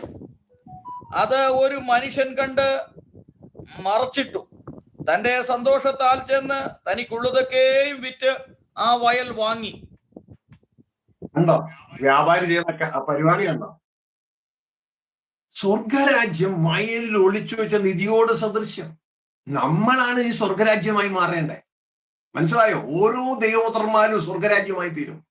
വയൽ ഒളിച്ചു വെച്ചിരിക്കുക. വയൽ എന്താണ്? ലോകമാണ്. ഇതാ ബഗ്മാര ഗ്രാമത്തിന്റെ ഉള്ളിൽ നിറയെ സ്വർണമുണ്ടെന്നുള്ള തിരിച്ചറിവ് അനിൽ അഗർവാളിന് ഉണ്ടായിട്ടാണ് അദ്ദേഹം അത് വലിയൊരു തുകയ്ക്ക് അത് മൊത്തം ലേലത്തിൽ പിടിച്ചത്. കാരണം ഇനി തനിക്കൊരു പണി തുടങ്ങുകയാണ്. ഇനി താൻ സെറ്റ് ചെയ്യുന്ന കമ്പനിയിലേക്ക് ഇവിടെയുള്ള ആ പാറയൊക്കെ പൊട്ടിച്ച് അങ്ങോട്ട് കൊണ്ടുവരും. എന്നിട്ട് അവിടെ വെച്ച് ഇതിനെല്ലാം ശുദ്ധീകരിച്ചെടുത്ത് സ്വർണം വെളിയിലെടുക്കണം. ഇവിടെ ഇതാ ഇത് മൊത്തം വിലയ്ക്ക് വാങ്ങുകയാണ്. വിലയ്ക്ക് വാങ്ങിയിട്ട് ശ്രദ്ധിക്കുക, യേശു ക്രിസ്തു ഇതിന്റെ ഉള്ളില് കണ്ട സംഭവങ്ങളെ റോ മെറ്റീരിയലിന്റെ ഉള്ളിൽ കണ്ടു. റോ മെറ്റീരിയൽ എന്താ? ഞാൻ നിങ്ങൾ റോ മെറ്റീരിയൽ. ഇതാണ് ദൈവത്തിന്റെ വചനം പറയുന്നത്. ആ റോ മെറ്റീരിയൽ യേശു ക്രിസ്തു പറയാണ്, ഇതാ സ്വർഗത്തിലെ ദൈവത്തിന്റെ കാണാതെ പോയ ആടുകളെ അന്വേഷിച്ചാണ് ഞാൻ വന്നത്. ആടുകൾ എവിടെയുണ്ട്? ഈ ലോകത്തിലുണ്ട്. അത് 2 ഗ്രൂപ്പായിട്ട് സെറ്റായി കിടക്കുക. യഹൂദന്മാരുടെ ഉള്ളിലുണ്ട്, യവനന്മാരുടെ ഉള്ളിലുണ്ട്. ഈ 2 തപ്പിപ്പിടിച്ചെടുക്കണം. എന്നിട്ട് അതുകൊണ്ടാണ് യേശു ക്രിസ്തു പറയുന്നത്, നിങ്ങൾ എന്നെ തെരഞ്ഞെടുത്തതല്ല. ഇപ്പൊ നമ്മുടെ മന്ത്രിമാരെ കാര്യം തെരഞ്ഞെടുത്തത് നമ്മൾ തെരഞ്ഞെടുത്തതല്ലേ? അല്ലെ? എല്ലാ മന്ത്രിമാരെ യേശു പറയാൻ, നിങ്ങൾ എന്നെ തെരഞ്ഞെടുത്തതല്ല, ഞാനാണ് നിങ്ങളെ തെരഞ്ഞെടുത്തത്. എന്റെ പിതാവിനെ ആകർഷിക്കപ്പെടാതെ ആർക്കും എന്റെ അടുക്ക വരാൻ പറ്റത്തില്ല. അപ്പൊ എന്റെ പിതാവ് തീരുമാനിച്ച് ആരൊക്കെ എന്റെ അടുക്ക വരണമെന്ന്. പിതാവിന് വേണ്ട ഇതിന്റെ ഉള്ളിലുണ്ട്. എന്റെ പിതാവ് നട്ടിട്ടില്ലാത്ത തൈയൊക്കെ വേരോട് പറിച്ച് കളയുകയും ചെയ്യും. അപ്പൊ പിതാവോട് ഇനീഷ്യേറ്റ് ചെയ്യുക. പിതാവ് ആകർഷിച്ചിട്ടാണ് പുത്രന്റെ അടുക്കലേക്ക് എത്തുന്നത്. അങ്ങനെ പുത്രന്റെ അടുക്കലേക്ക് എത്തുമ്പോൾ പുത്രൻ പറയാണ്, ഞാൻ അവയ്ക്ക് തിരിച്ചു കൊടുക്കും. അപ്പൊ ഈ റോ മെറ്റീരിയൽ, ഈ ലോകത്തിൽ റോ മെറ്റീരിയൽ ഉണ്ട്.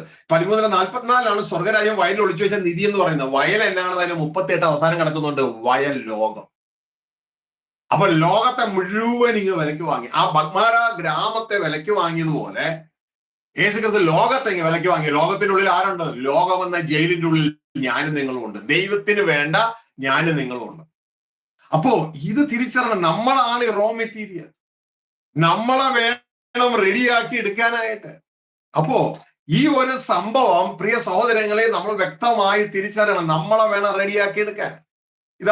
ഇതുമായിട്ട് ബന്ധപ്പെട്ട് നമുക്ക് ചില വാക്യങ്ങൾ വായിക്കാം. യോഹന്നാന്റെ സുവിശേഷം 15-ാം അധ്യായം 19-ാം വാക്യത്തിൽ യേശുക്രിസ്തു പറയാണ്, ഈ ലോകത്തിൽ നിന്ന് ഞാൻ നിങ്ങളെ തെരഞ്ഞെടുക്കുക. ലോകത്തെ ഞാൻ വിലയ്ക്ക് വാങ്ങും. ആ ലോകത്തിൽ ഞാൻ നിങ്ങളെ തെരഞ്ഞെടുക്കുകയാ. വായിച്ചേ 15, യോഹന്നാൻ 15:19.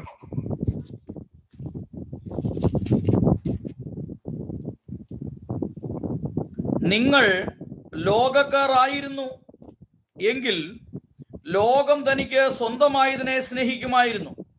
എന്നാൽ നിങ്ങൾ ലോകക്കാരാകാതിരിക്കാതെ ഞാൻ നിങ്ങളെ ലോകത്തിൽ നിന്ന് തെരഞ്ഞെടുത്തത് കൊണ്ട് ലോകം നിങ്ങളെ പകയ്ക്കുന്നു. അപ്പൊ ഇവിടെ 2 ടൈപ്പ് സാധനമുണ്ട്. വ്യക്തമായിട്ട് ഇവിടെ കാണുക. ലോകക്കാരും ഉണ്ട്, ലോകക്കാരല്ലാത്തവരും ഉണ്ട്. ദൈവത്തിന് വേണ്ടത് ലോകക്കാരല്ലാത്തവരെയാ. അപ്പൊ ഇവിടെ പറയാണ്, ഞാൻ നിങ്ങളെ ലോകത്തെ ഞാൻ വിലയ്ക്ക് വാങ്ങിയിട്ട് ഞാൻ ലോകത്തിൽ നിങ്ങളെ തെരഞ്ഞെടുക്കുക. ബഗ്മാര ഗ്രാമത്തെ അനിൽ അഗർവാൾ വിലയ്ക്ക് വാങ്ങിയിട്ട് അതിന്റെ ഉള്ളിൽ നിന്ന് സ്വർണത്തെ ഇങ്ങനെ വേർതിരിക്കുക. ഇതേപോലെ ഞാൻ നിങ്ങളെ തെരഞ്ഞെടുക്കുകയാ. അതുകൊണ്ടാണ് അതിന്റെ 16-ാമത്തെ വാക്യത്തിൽ യേശു പറയുന്നത്, നിങ്ങൾ എന്നെ തെരഞ്ഞെടുത്തു എന്നല്ല, നിങ്ങൾ എന്നെ തെരഞ്ഞെടുത്തു എന്നല്ല, ഞാൻ നിങ്ങളെ തെരഞ്ഞെടുത്തു എന്നുള്ളതാണ്. ഞാനാണ് നിങ്ങളെ തെരഞ്ഞെടുത്തത്, നിങ്ങൾ എന്നെ തെരഞ്ഞെടുത്തതല്ല. നിങ്ങൾ എന്നെ നിങ്ങൾ തെരഞ്ഞെടുത്തത്. കിങ്ഡത്തിൽ തെരഞ്ഞെടുക്കുന്നത്. ജനാധിപത്യത്തിൽ ജനങ്ങളാണ് ഭരണാധികാരിയെ തെരഞ്ഞെടുക്കുന്നത്. 2 വ്യത്യാസമുണ്ട്. നിങ്ങൾ എന്നെ തെരഞ്ഞെടുത്തു എന്നല്ല, ഞാൻ നിങ്ങളെ തെരഞ്ഞെടുത്തു. നിങ്ങൾ പോയി ഫലം കായ്ക്കേണ്ടത്, നിങ്ങളുടെ ഫലം നിലനിൽക്കേണ്ടതിന് നിങ്ങളെ ആക്കി വെച്ചിരിക്കുന്നു. അപ്പോ നമ്മൾ പോയി ഫലം കായ്ക്കുകയും ഫലം നിലനിൽക്കുകയും ചെയ്യണം. ഹല്ലേലൂയ. നമ്മൾ നമ്മളെ കാണിക്കുകയല്ല, നമ്മളിലൂടെ ദൈവത്തെ അവിടെ കാണിക്കുകയാണ്. ദൈവപുത്രനായ ക്രിസ്തുവെ അവിടെ കാണിക്കുകയാണ്, വെളിപ്പെടുത്തുകയാണ്. അത് പുറകെ നമുക്ക് പഠിക്കാം. അപ്പൊ എന്റെ പ്രിയ സഹോദരങ്ങളെ, ഇത് മനസ്സിലാക്കുക. അപ്പൊ റോ മെറ്റീരിയൽ സെലക്ഷൻ നടക്കുകയാണ്. കർത്താവ് പറയാം, ഞാനാ തെരഞ്ഞെടുത്തത്. ലോകം ഞാനങ്ങ് വിലയ്ക്ക് വാങ്ങി, എന്നിട്ട് ഞാനാണ് തെരഞ്ഞെടുക്കുന്നത്. ഹല്ലേലൂയ. ഇനി നമുക്ക് കാണാം, ഇതാ മത്തായിയുടെ സുവിശേഷം 15:24 കർത്താവ് പറയാണ്, കാണാതെ പോയ ഈ ആടുകളെ അന്വേഷിച്ചാണ് ഞാൻ വന്നേക്കണേ. കാണാതെ പോയ ആടുകളെ, അതായത് അത് ഇസ്രായേൽ ഗണത്തിലാണ്. ഈ ആടുകൾ 2 ഇടത്തുണ്ട്. ഇസ്രായേൽ ഗണത്തിലുണ്ട്, ജാതികളുടെ ഇടയിലുണ്ട് ഈ ദൈവത്തിന് വേണ്ടപ്പെട്ട ആടുകൾ. മത്തായി 15:24 വായിച്ച്. 15:24. അതിന് അവൻ, ഇസ്രായേൽ ഗൃഹത്തിലെ കാണാതെ പോയ ആടുകളുടെ അടുക്കലേക്കല്ലാതെ എന്നെ അയച്ചിട്ടില്ല എന്ന് ഉത്തരം പറഞ്ഞു. ഹല്ലേലൂയ. ഇനി യോഹന്നാൻ 10:16 വായിച്ചോണ്ടോ. അപ്പോൾ ഇവിടെ പറയാണ്, ഇസ്രായേൽ ഗൃഹത്തിലെ കാണാതെ പോയ ആടുകളുടെ അടുക്കലേക്കല്ല, അത് എന്നെ അയച്ചിട്ടില്ല. അതാ പറഞ്ഞേ, ഇതിന്റെ ഉള്ളിൽ ലോകക്കാരായിരിക്കാത്ത ആളുകളുണ്ട്. ലോകക്കാരായിരിക്കാത്ത ആളുകൾ ലോകത്തിൽ പെട്ടുകിടക്കുന്നുണ്ട്. അവരെ ഇങ്ങനെ തെരഞ്ഞെടുക്കുക. ദൈവത്തിന് നഷ്ടപ്പെട്ട ആടുകൾ ഇതിന്റെ ഉള്ളിലുണ്ട്. അവരെയാണ് ദൈവത്തിന് വേണ്ടത്. ഈ മണ്ണിന്റെ ഉള്ളിൽ, ബഗ്മാര ഗ്രാമത്തിലെ മണ്ണിന്റെ ഉള്ളിൽ സ്വർണം കിടക്കുന്നുണ്ട്. ആ സ്വർണമാണ് അനിൽ അഗർവാളിന് വേണ്ടത്. അപ്പൊ എന്റെ പ്രിയ സഹോദരങ്ങളെ, ഇതേപോലെ ഈ ഒരു കാര്യം തിരിച്ചറിഞ്ഞ് നാം പ്രവർത്തിച്ചാൽ നല്ലത്. ഇനിയിപ്പോ ഇസ്രായേൽ ഗ്രഹത്തിൽ മാത്രമല്ല, ജാതികളുടെ ഇടയിലുണ്ട്. യോഹന്നാൻ 10:16 വായിച്ച്. 10:16. ഈ തൊഴുത്തിൽ ഉൾപ്പെടാത്ത വേറെ ആടുകൾ എനിക്കുണ്ട്, അവയും ഞാൻ നടത്തേണ്ടതാകുന്നു. അവ എന്റെ ശബ്ദം കേൾക്കും, ഒരാട്ടിൻകൂട്ടവും ഒരിടയനും ആകും. ശ്രദ്ധിച്ചേ, ഈ ആട്ടിൽ, അതായത് ഇസ്രായേൽ എന്ന ആട്ടിൻകൂട്ടത്തിൽ പെടാത്ത, ഈ തൊഴുത്തിൽ പെടാത്ത വേറെ ആട്ടിൻകൂട്ടമുണ്ട്. അതാണ് ജാതികൾ. ഹല്ലേലൂയ. അവരെയും ഞാൻ ചേർക്കേണ്ടതാകുന്നു. എന്നാൽ യേശുക്രിസ്തുവിന് 3.5 വർഷക്കാലം ഇസ്രായേലിൽ മാത്രമായിരുന്നു. അതാണ് സുവിശേഷം ആദ്യ യഹൂദനും പിന്നെ യവനനും. ആ ഒരു മെത്തേഡാ. അതിനുശേഷമാണ് ഇതാ പത്രോസിനൊക്കെ ദർശനം കൊടുക്കുകയും ദുപ്പട്ടി ഇറക്കി കൊടുക്കുകയും ജാതികളൊക്കെ പോകുവാൻ വ്യസനിച്ച് നിന്ന പത്രോസിനെ ഗൈഡ് ചെയ്ത് പോകാൻ പറഞ്ഞ് ഗൈഡ് ചെയ്ത് വിടുന്നതും പൗലോസിനെ ജാതികളുടെ അപ്പസ്തലനായി സെറ്റ് ചെയ്യുന്നതൊക്കെ. അപ്പൊ എന്റെ പ്രിയ സഹോദരങ്ങളെ, എന്നാൽ യേശുക്രിസ്തു കാൽവരി ക്രൂശിലെ യാഗം കഴിഞ്ഞ അവസാന കൽപ്പന, അവസാനമായി ഇവരെ അയക്കുമ്പോൾ ഇവരോട് പറയാനെന്നറിയാമോ? ഇസ്രായേൽ ഗൃഹത്തിലെ കാണാതെ പോകാനല്ല പറഞ്ഞേ, പകരം പറയാണ് ലോകം എല്ലായിടവും പോകാനാ പറഞ്ഞത്. മനസ്സിലായോ? ഹല്ലേലൂയ. ഇന്ന് പലരും തർക്കിക്കുന്നില്ല, ഇസ്രായേൽ മക്കൾക്ക് ആ ദൈവരാജ്യമുള്ളൂ, ഇസ്രായേൽ മക്കൾക്ക് ആ ദൈവരാജ്യമുള്ളൂ. ദൈവരാജ്യം എല്ലാവർക്കും ഉള്ളത്. ഹല്ലേലൂയ. ദൈവം വാഴുന്ന മണ്ഡലമാണ് ദൈവരാജ്യം. ആ ദൈവരാജ്യത്തിൽ നമ്മളും വാഴുന്നവരായി തീരും.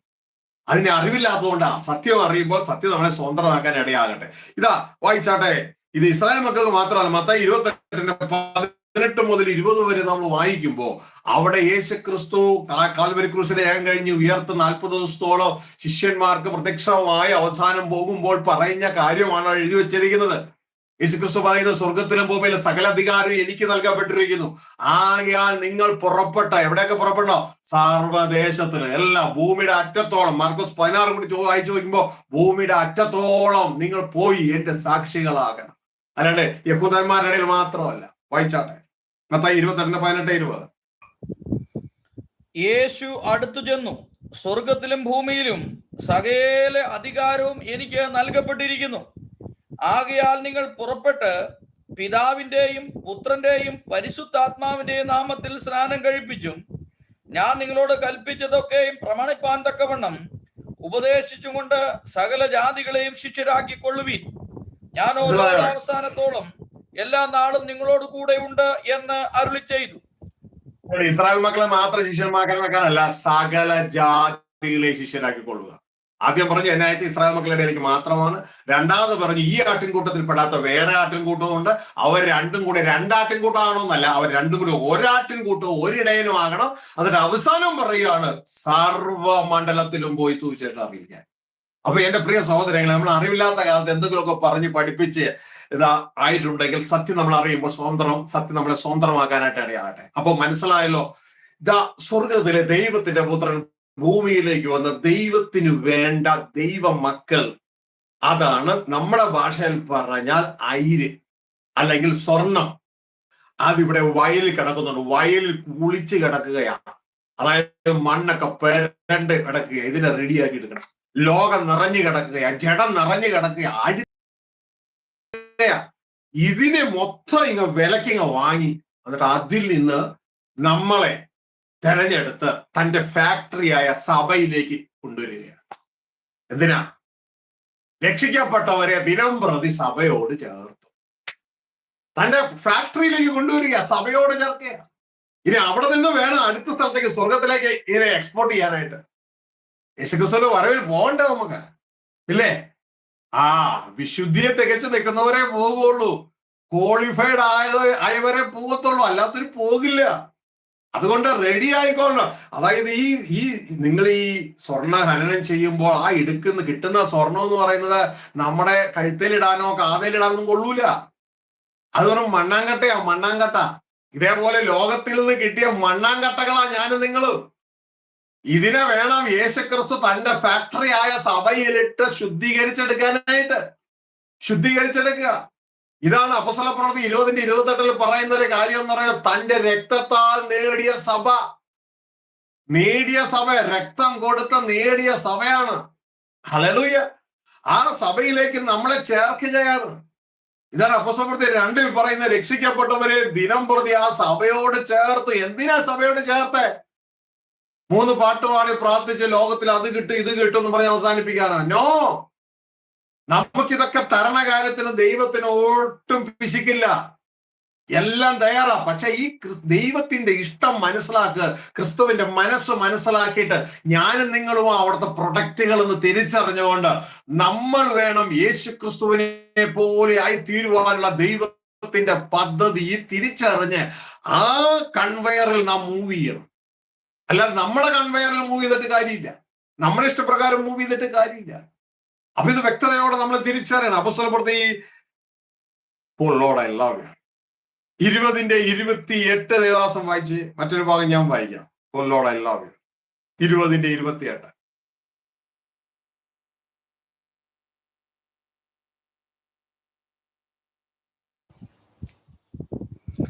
നിങ്ങളെ തന്നെയും താൻ തന്റെ സ്വന്തം രക്തത്താൽ സമ്പാദിച്ചിരിക്കുന്ന ദൈവത്തിന്റെ സഭയെ മേയ്ക്കുവാൻ പരിശുദ്ധാത്മാവ് നിങ്ങളെ അധ്യക്ഷരാക്കി വെച്ച ആട്ടിൻകൂട്ടം മുഴുവനെയും സൂക്ഷിച്ചുകൊള്ളുവിൻ. ഹല്ലേലൂയ. അപ്പോ ശ്രദ്ധിക്കുകയാണ്, ഇവിടെ ദേവദാസന്മാരോട് പറയാണ്, തന്റെ രക്തത്താൽ സമ്പാദിച്ച ആ സഭയിൽ ആട്ടിൻകൂട്ടത്തെ എന്ത് ചെയ്തോളണം? സൂക്ഷിച്ചുകൊള്ളണം. ആട്ടിൻകൂട്ടത്തെ സൂക്ഷിക്കണം. ഹല്ലേലൂയ. അതായത് ഈ ആട്ടിൻകൂട്ടത്തെയാണ് റെഡിയാക്കി എടുക്കേണ്ടത്, സൂക്ഷിക്കണം. ഇതാണ് അപ്പോസ്തലപ്രവൃത്തി 2:47 പറയുന്നത്. കർത്താവ് രക്ഷിക്കപ്പെടുന്നവരെ ദിനം പ്രതി സഭയോട് ചേർത്തുകൊണ്ടിരുന്നു. അപ്പൊ കർത്താവ് രക്ഷിക്കപ്പെടുന്നവരെ സഭയോട് ചേർത്തിട്ട് ദൈവദാസന്മാരെ ആക്കി വെച്ചവരോട് പറയാണ്, ആട്ടിൻകൂട്ടത്തെ സൂക്ഷിച്ചുകൊള്ളണം, ആട്ടിൻകൂട്ടത്തെ സൂക്ഷിച്ചുകൊള്ളണം. കാരണം ഈ ആട്ടിൻകൂട്ടം വേണം, മനുഷ്യ മക്കളായി ഈ ആട്ടിൻകൂട്ടം വേണം ദൈവ മക്കളായി ക്രിസ്ത്യാനിരൂപന്മാരായി രൂപാന്തരപ്പെടുവാൻ. അപ്പോ ഈ ഒരു സംഭവം ഇത് നടക്കണം. ഇത് യേശുക്രിസ്തു സഭ എന്ന് പറയുന്നത് യേശുക്രിസ്തുവിന്റെ സ്പിരിച്വൽ ഫാക്ടറിയാണ്. ഈ ഫാക്ടറിയിലേക്കാണ് ലോകത്തിലെ റോ മെറ്റീരിയലായ മനുഷ്യനെ കൊണ്ടുവന്നിട്ട് ദൈവപുത്രന്മാരാക്കി ക്രിസ്ത്യാനിരൂപന്മാരാക്കി ഇവരെ റെഡിയാക്കി എടുക്കുന്നത്. അപ്പൊ ഈ ഒരു സംഭവം നമ്മൾ തിരിച്ചറിഞ്ഞോളണം. ഹല്ലേലൂയ. അപ്പൊ ഇവിടെ ആരുണ്ട്? ഇവിടത്തെ മെയിൻ ആള് CEO സഭയുടെ ഇടയിലൂടെ ഒക്കെ നടക്കുന്നുണ്ട്. ഇതുകൊണ്ടാണ് വെളിപ്പാട് പുസ്തകം 2-ാം അധ്യായം 3-ാം അധ്യായത്തിൽ വളരെ വ്യക്തതയോടെ പറയുന്നത് 7 പൊൻവിളക്കുകളുടെ ഇടയിലൂടെ നടകൊള്ളുന്നവൻ. അതായത് ഒരു ഫാക്ടറി. ഇതാ പലർക്കും പല ഫാക്ടറികളുണ്ടാവും. ഈ ഫാക്ടറി രാവിലെ എന്ത് ചെയ്യും? ഇതാ ചെയർമാൻ അല്ലെങ്കിൽ ഡയറക്ടർ അല്ലെങ്കിൽ അതിന്റെ മെയിൻ ആള് ഇതാ ഫാക്ടറിയിലേക്ക് വരും. ഫാക്ടറിയിലേക്ക് നടന്നിട്ട് ഓരോ ഇടയിലൂടെയും ഓരോ മെഷീന്റെ ഇടയിലൂടെയും ഓരോ പ്രൊഡക്ഷൻ ചെയ്യുന്നതിന്റെ ഇടയിലൂടെ എല്ലാം നടക്കും. എന്തിനാ നടക്കണേ? എവിടെയെങ്കിലും തെറ്റുണ്ടെങ്കിൽ അത് ശരിയാക്കാം, അല്ലെങ്കിൽ എവിടെയെങ്കിലും എന്തെങ്കിലും കാര്യങ്ങൾ ചേഞ്ച് ചെയ്യാനുണ്ടെങ്കിൽ അത് ചേഞ്ച് ചെയ്യണം എന്നൊക്കെ പറയാനാ. യേശുക്രിസ്തുവിനെ കണ്ടിട്ടില്ലേ? 7 സഭയുടെ ഇടയിലൂടെ നടകൊള്ളുന്നതിന് അരുളി ചെയ്യുന്നു, നീ അത് ചെയ്തത് നന്നായി, പക്ഷെ ഇത് ചെയ്തത് ശരിയല്ല, തെറ്റാണ്. അത് നീ അപ്പസ്തോലന്മാരല്ലാത്തവരെ ഈ കള്ള അപ്പസ്തോലന്മാരെന്ന് കണ്ടുപിടിച്ചത് നല്ല കാര്യമാണ്. പക്ഷേ ഒരു കുറവ് നിനക്കുണ്ട്, അത് ശരിയാക്കിയില്ല എങ്കിൽ നിന്റെ നിലവിളക്ക് ഞാൻ മാറ്റിക്കളയും, അടുത്ത ആഴ്ച നിന്നെ ഫയർ ചെയ്യുമെന്ന് എന്ന് മുതലാളി പറയുന്നത് പോലെ ഇതാ യേശുക്രിസ്തു അതിന്റെ ഇടയിലൂടെ നടകൊള്ളുക. കാരണം പ്രൊഡക്ഷൻ നടക്കുക, പ്രൊഡക്ഷൻ. ഹല്ലേലൂയ. അപ്പോ അതിന്റെ ഇടയിൽ തന്നെ രണ്ട് പ്രൊഡക്ഷൻ സെന്റർ, സ്മിർണയും ഫിലദൽഫിയയും മാത്രമേ റൈറ്റ് ആയിട്ട് പ്രൊഡക്ഷൻ നടക്കുന്നുള്ളൂ. ബാക്കി ഒന്നിലും പ്രൊഡക്ഷൻ നടക്കുന്നില്ല. അപ്പൊ എന്റെ പ്രിയ സഹോദരങ്ങൾ, ഇത് നാം തിരിച്ചറിഞ്ഞ് ഇവിടെ നിന്ന് വേണം, സഭയിൽ നിന്ന് വേണം ജയിക്കുന്നവർ ദൈവപുത്രന്മാരായി വെളിപ്പെടണം. നമ്മൾ സഭയിലേക്ക് വിളിച്ചപ്പോ നമുക്ക് എന്ത് ഓഫറാ കിട്ടിയേ അറിയോ? യോഹന്നാൻ 1:12 എന്താണ്? യേശുവിനെ കൈക്കൊണ്ട് യേശുവിന്റെ നാമത്തിൽ വിശ്വസിക്കുന്ന ഏവർക്കും, ഏത് മനുഷ്യ മക്കൾക്കും ദൈവ മക്കളാക്കാൻ അധികാരം കൊടുത്തു. അപ്പൊ ഈ സഭയിലൂടെ കയറി പുറത്തിറങ്ങിയാൽ, യേശുവിന്റെ ശുശ്രൂഷയുടെ പുറത്തിറങ്ങിയാൽ നാം ആരായി മാറും? ദൈവ മക്കളായി മാറും, ദൈവപുത്രന്മാരായി മാറും. കയറിയത് മനുഷ്യ മക്കളായിട്ട് സഭയില്, പക്ഷെ അവിടുന്ന് പാസ്സായി പുറത്തിറങ്ങുന്നതോ ദൈവത്തിന്റെ പുത്രന്മാർ. ഇതാണ് ദൈവത്തിന് വേണ്ടത്, അവരെയാണ് ദൈവം സ്വീകരിക്കുന്നത്. ഇതുകൊണ്ടാണ് വെളിപ്പാട് 21:7 പറയുന്നത്, ജയിക്കുന്നവൻ ദൈവത്തിന്റെ മകൻ. ജയിക്കുന്നത് അവകാശമായി കിട്ടും, ഞാൻ അവന് ദൈവം, അവൻ എനിക്ക് മകനുമായിരിക്കും. അപ്പൊ എന്റെ പ്രിയ സഹോദരങ്ങളെ, ഈ ഒരു തലം നമ്മളുടെ ജീവിതത്തിൽ നാം മറന്നു പോകരുത്. വ്യക്തതയോടെ ഇത് ഏറ്റെടുത്ത് മുന്നോട്ടേക്ക് പോകാനായിട്ട് ഇടയാകണം. ഈ ഒരു തിരിച്ചറിവ് വേണം. അല്ലാതെ ഞാനും നിങ്ങൾ സഭയിൽ പോയി, ഇന്നത്തെ മേജർ സഭകൾ, നല്ല സഭകളുണ്ട്, നല്ല ദേവദാസന്മാരുണ്ട്, പക്ഷെ വിരലിൽ എണ്ണാവുന്നതേ ഉള്ളൂ. മേജർ സഭകളിലും പോയി അടുത്ത വിഷയം എന്താ? ഈ വന്നിരിക്കുന്ന ഷാജിക്കും ഇതാ സാജുവിനും തൊമ്മനും മീനാക്ഷിക്കും എല്ലാവർക്കും ശരീരത്തിൽ പല പ്രശ്നമുണ്ട്. ചിലർക്ക് സാമ്പത്തിക ബുദ്ധിമുട്ട്, ചിലർക്ക് രോഗം, ചിലർക്ക് മുട്ടുവേദന, ചിലർക്ക് കണ്ണുവേദന, ചിലർക്ക് തലവേദന. ഈ വന്നിരിക്കുന്ന ദേവദാസിന് ക്രിസ്തുവിന്റെ കാഴ്ചപ്പാടില്ല എങ്കിൽ ഈ സാമ്പത്തിക ഭാരം മാറാൻ വേണ്ടി പ്രാർത്ഥിച്ചുകൊണ്ടിരിക്കുക, മുട്ടുവേദന മാറാൻ വേണ്ടി പ്രാർത്ഥിച്ചുകൊണ്ടിരിക്കുക, ഇങ്ങനെയുള്ള കാര്യങ്ങൾ ചെയ്തുകൊണ്ടിരിക്കുക. യഥാർത്ഥത്തിൽ ഇത് തെറ്റാണെന്നല്ല ഈ പറയണേ. പക്ഷെ ഇവർ ഈ സഭയിൽ കയറ്റി എന്തിനാന്നേ? സഭയിൽ കയറ്റി ഈ മനുഷ്യപുത്രന്മാരായി ഇവരെ ദൈവപുത്രന്മാരാക്കി മാറ്റാനാണ്. പ്രൊഡക്ഷൻ നടക്കണം ഇവിടെ. പ്രൊഡക്ഷൻ നടന്നില്ല എങ്കിൽ ദൈവത്തിന്റെ വചനം പറയുന്നു, നീ സകല മനുഷ്യരിലും അരിഷ്ടനാണെന്ന് പറയുന്നത്. നീ സകല മനുഷ്യരിലും അരിഷ്ടനാണ്. നിനക്ക് പക്ഷെ നീ സകല മനുഷ്യരിലും അരിഷ്ടനാണ്. എന്റെ സഹോദരികൾ ഒന്ന് ചിന്തിച്ച്, ഞാൻ കാണുന്ന ഒരു 90% സഭകൾ ഈ ഒരു ടൈപ്പാണ്.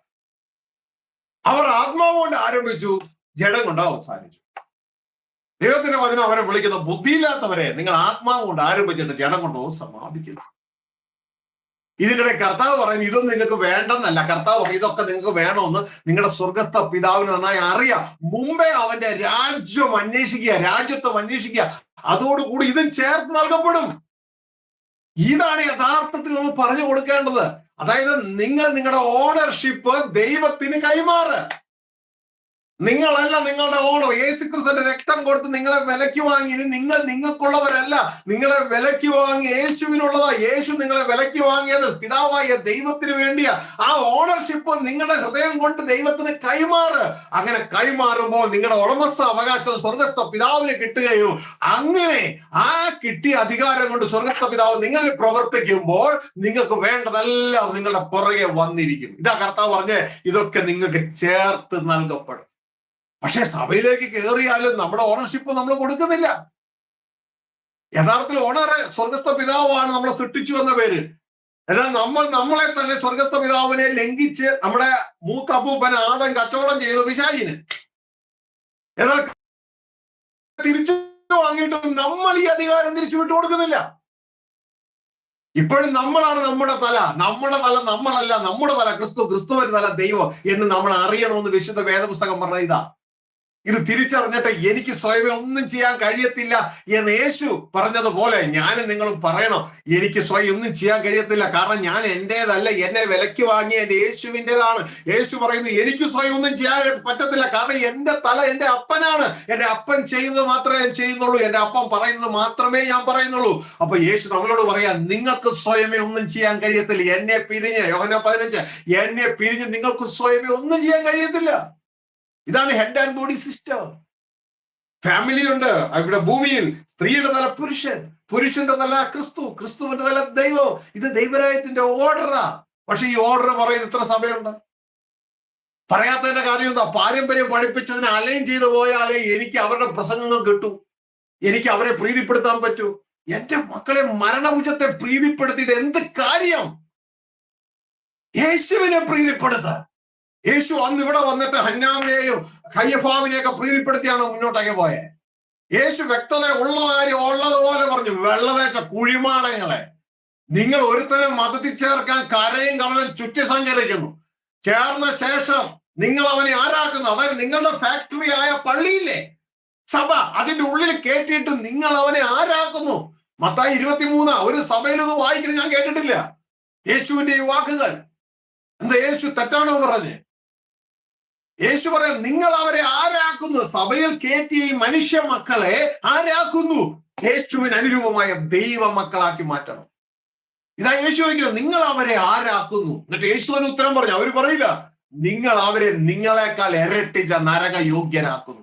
അപ്പൊ തന്നെ മനസ്സിലാക്കാം, ജഡ്ജിയായ യേശുവിന്റെ മനസ്സിൽ ഈ ദൈവദാസന്മാർ എവിടെയേ പോവുള്ളൂ? നരകത്തിലേ പോവുള്ളൂ. പണി എന്താ? രാവിലെ മുതൽ വൈകിട്ട് വരെ കരയും കടലും ചുറ്റി സഞ്ചരിച്ച് ബൈബിൾ പ്രസംഗിക്കുക. നിങ്ങൾ കരയും കടലും ചുറ്റി നടന്ന് ഒരുത്തരം മതത്തിൽ ചേർക്കുന്നു. ചേർന്ന ശേഷം അവരെ നിങ്ങളെക്കാൾ ഇരട്ടിച്ച നരകയോഗ്യരാക്കുന്നു. ഇത് കേട്ടിട്ടും ഇതൊന്നാമത് കേൾക്കുന്നില്ല. കേട്ടാലും ആര് കേട്ടില്ല എന്ന് അടിച്ചു പോകുന്നു. പൂച്ച കണ്ണടച്ച് പാല് കുടിച്ചിട്ട് ആരും കാണില്ലെന്ന് പറഞ്ഞിട്ട് യാതൊരു കാര്യമില്ല. എല്ലാവരും കണ്ടു. നമ്മുടെ ഹൃദയത്തിലെ ചിന്തകൾ മുഴുവൻ സ്വർഗം കണ്ടുകൊണ്ടിരിക്കുക, നമ്മുടെ വാക്കുകൾ കേട്ടുകൊണ്ടിരിക്കുക. നമ്മൾ കണ്ണടയ്ക്കുന്നു. പലർക്കും മെസ്സേജുകൾ അയച്ചു കൊടുക്കുമ്പോൾ അവർ കണ്ടില്ല എന്ന് നടിക്കുന്നു. ഞങ്ങൾ കണ്ടിട്ടേ ഇല്ല. ദൈവം എല്ലാം അറിയുന്നു. എന്റെ പ്രിയ സഹോദരങ്ങളെ, വളരെ ശ്രദ്ധിച്ചോ. നമ്മളുടെ ചിന്തകളെ എല്ലാം വെളിപ്പെടുത്തുന്ന ഒരു ദിവസം. ഹല്ലേലൂയ. അത്തിയുടെ കീഴിൽ ഇരിക്കുന്നവനെ, അത്തിയുടെ മുകളിൽ ഇരിക്കുന്നവനെ ഒരേപോലെ കണ്ട കണ്ണുള്ളവനാ ന്യായം വിധിക്കാൻ പോകുന്നത്. അതുകൊണ്ട് നമ്മൾ ഒന്നും മറച്ചു വെക്കാൻ കഴിയില്ല എന്നുള്ള കാര്യം ഓർമ്മ വേണം. ഈ നാളുകളിൽ ഇതാ നീതിയോടെ നടക്കുക. ദൈവവചനം, ദൈവരാജ്യത്തിന്റെ വഴിയിൽ ആ വചനപ്രകാരം നടക്കുക. യേശു പറഞ്ഞു, ഈ വചനങ്ങളിൽ മേൽ പണിയുന്നവൻ. മത്തായി 5:6-7 ബിയാറ്റിറ്റ്യൂഡ്സ്. അത് പറഞ്ഞ ശേഷം, ദൈവരാജ്യത്തിന്റെ സിസ്റ്റമാണത്. അത് പറഞ്ഞ ശേഷം യേശുക്രിസ്തു പറയാ, ഈ വചനത്തിന്റെ മേൽ പണിയുന്നവൻ പാറമേൽ അടിസ്ഥാനമിട്ട് വീട് പണിയുന്നവനോട് തുല്യന. അവൻ വീഴില്ല, അല്ലാത്തവൻ വീഴും. അവൻ വീഴില്ല, അല്ലാത്തവൻ വീഴും. അതുകൊണ്ട് എന്റെ പ്രിയ സഹോദരങ്ങളെ, ഈ ദൈവരാജ്യത്തിന്റെ വഴിയിൽ പണിയാൻ നോക്ക്. അവിടെ കർത്താവ് എന്നാ പറഞ്ഞേ? നിങ്ങൾ കേട്ടിട്ടുണ്ടല്ലോ, ശത്രുവിനെ പായിക്കാൻ. നീ എവിടെ? ന്യായപ്രമാണ മണ്ഡലത്തിൽ കേട്ടിട്ടുണ്ട്. പക്ഷെ ഞാനോ നിങ്ങളോട് പറയുന്നത് ശത്രുവിനെ സ്നേഹിക്കേ. അപ്പൊ എന്തുവാ യേശു കാണിക്കുന്നത്? ആ വചനമല്ല യേശു നമുക്ക് തരുന്നത്. നമുക്ക് നിത്യജീവന്റെ മൊഴികളാ. പഴയ ഉടമ്പടിയിൽ ലോ ആൻഡ് പ്രോഫറ്റ്, ആത്മാവിൽ മരിച്ചവർക്കുള്ള ഫുഡാണ്. എന്നാൽ യേശുക്രിസ്തു വരുന്നത് ആത്മാവിൽ വീണ്ടും ജനിച്ച ദൈവരാജ്യത്തിലുള്ള ഫുഡാണ്. അതിൽ നാം പണിയുവാനായിട്ട് ഇടയാകണം. പക്ഷെ ദൈവരാജ്യം പോലും ആ ബൈബിളിലെ സിലബസിൽ ഇല്ലാത്ത തരത്തിൽ പിശാചി ജയിച്ചു. ഇന്നും പിശാചിനെ കഞ്ഞിവെക്കുന്നവരായി നിൽക്കുന്നവരാണ് നമ്മളിൽ അനേകർ. അതിനെ സപ്പോർട്ട് ചെയ്യുക. ഇത് ബൈബിൾ കോളേജിന്റെ സിലബസിൽ ഇല്ല എന്ന് പറഞ്ഞിട്ടോ അതിനെ ആഡ് ചെയ്യുവാൻ തക്കവണ്ണം ഒരു വാക്കുകൊണ്ടെങ്കിലും ദേവദാസനെ അങ്ങ് പറഞ്ഞിട്ടുണ്ടോ എന്ന് ന്യായവിധി ദിവസം ചോദിക്കുമ്പോൾ അങ്ങ് എന്ത് മറുപടി പറയും? ദൈവത്തിന്റെ വചനം പറയുന്നു, ഇനി പരിച്ഛേദന അകലകർമ്മല്ല, പുതിയ സൃഷ്ടി എത്ര കാര്യമെന്ന് പറഞ്ഞപ്പോ ബൈബിൾ പറയുമ്പോൾ അത് മനുഷ്യന്റെ ഇടയിലേക്ക് ഒന്ന് പറയാൻ കഴിഞ്ഞില്ല എങ്കിൽ ന്യായവിധി ദിവസം അങ്ങ് എന്ത് മറുപടി പറയും? ലോ ഓഫ് ദ സ്പിരിറ്റ് ആണ് സഭ പോകേണ്ടതെന്നും ഇനിയും മോശയുടെ ന്യായപ്രമാണം അല്ല എന്നും ദൈവത്തിന്റെ വചനം പറയുമ്പോൾ യേശു ഉപയോഗിച്ചത് ലോ ഓഫ് ദ സ്പിരിറ്റ് ആണെന്ന് കേട്ടിട്ട് ഒരു വാക്ക് പോലും അതിനെക്കുറിച്ച് പറയാതെ പഴയതിൽ തന്നെ പഴയവരെ പ്രീതിപ്പെടുത്താൻ ഓടിയതിന്റെ പേരിൽ ദൈവം നമ്മളോട് ചോദിച്ചാൽ, ക്രിസ്തു നമ്മളോട് ചോദിച്ചാൽ എന്ത് മറുപടി പറയും? ന്യായവിസ്താര ദിവസം നമ്മുടെ കൈയും കാലും ബലപ്പെട്ടിരിക്കുമോ? ദൈവത്തിന്റെ വചനം പറയുന്നു, പുരോഹിതന്മാർ ബോഷ്ക് പറയുന്നു, പ്രവാചകന്മാർ അവരോട് ഒത്തുചേർന്ന് നിൽക്കുന്നു. എന്റെ ജനത്തിനോ അത് പാൽപായസം പോലെ ഇഷ്ടമാണ്. എന്റെ ജനത്തിന് അത് ഇഷ്ടമാണ് പോലും. കാരണം ജഡിക കാര്യങ്ങൾ പറയുമ്പോൾ ജനത്തിന് ഇഷ്ടം. കാരണം ജനത്തിന് ആത്മീയമായ കാഴ്ചപ്പാടില്ല. ഇവർക്ക് ഈ ആത്മീയ കാഴ്ചപ്പാട് ഉണ്ടാക്കി കൊടുക്കേണ്ടത് ആരാണ്? ഞാനും നിങ്ങളും പോലെയുള്ള ദൈവദാസന്മാരാണ് ഈ ആത്മീയ കാഴ്ചപ്പാട് ഇവർക്ക് ഉണ്ടാക്കി കൊടുക്കേണ്ടത്. അപ്പോൾ വ്യക്തമായ ഒരു തിരിച്ചറിവ് വേണം. ഈ സഭ എന്ന് പറയുന്നത് യേശു ക്രിസ്തു ഈ റോ മെറ്റീരിയൽ ലോകം വിലയ്ക്ക് വാങ്ങിയിട്ട് ഈ റോ മെറ്റീരിയൽ യഹൂദന്മാരിൽ നിന്ന് യവനന്മാരിൽ നിന്നും താൻ ആക്കിയിട്ടുള്ള ഫാക്ടറിയാണ്, തന്റെ രക്തം കൊടുത്ത് ഒരുക്കിയെടുത്ത ഫാക്ടറി ആണെന്നുള്ള തിരിച്ചറിവ് എനിക്ക് നിങ്ങൾക്കും വേണം. ചേർക്കപ്പെട്ട ഓരോ വ്യക്തികൾക്കും വേണം. ഇനി അവിടെ എന്ത് ചെയ്യണം? അവിടെ യേശു ക്രിസ്തു ഇതാ വെളിപ്പാട് പുസ്തകം 2-ാം അധ്യായം അതിന്റെ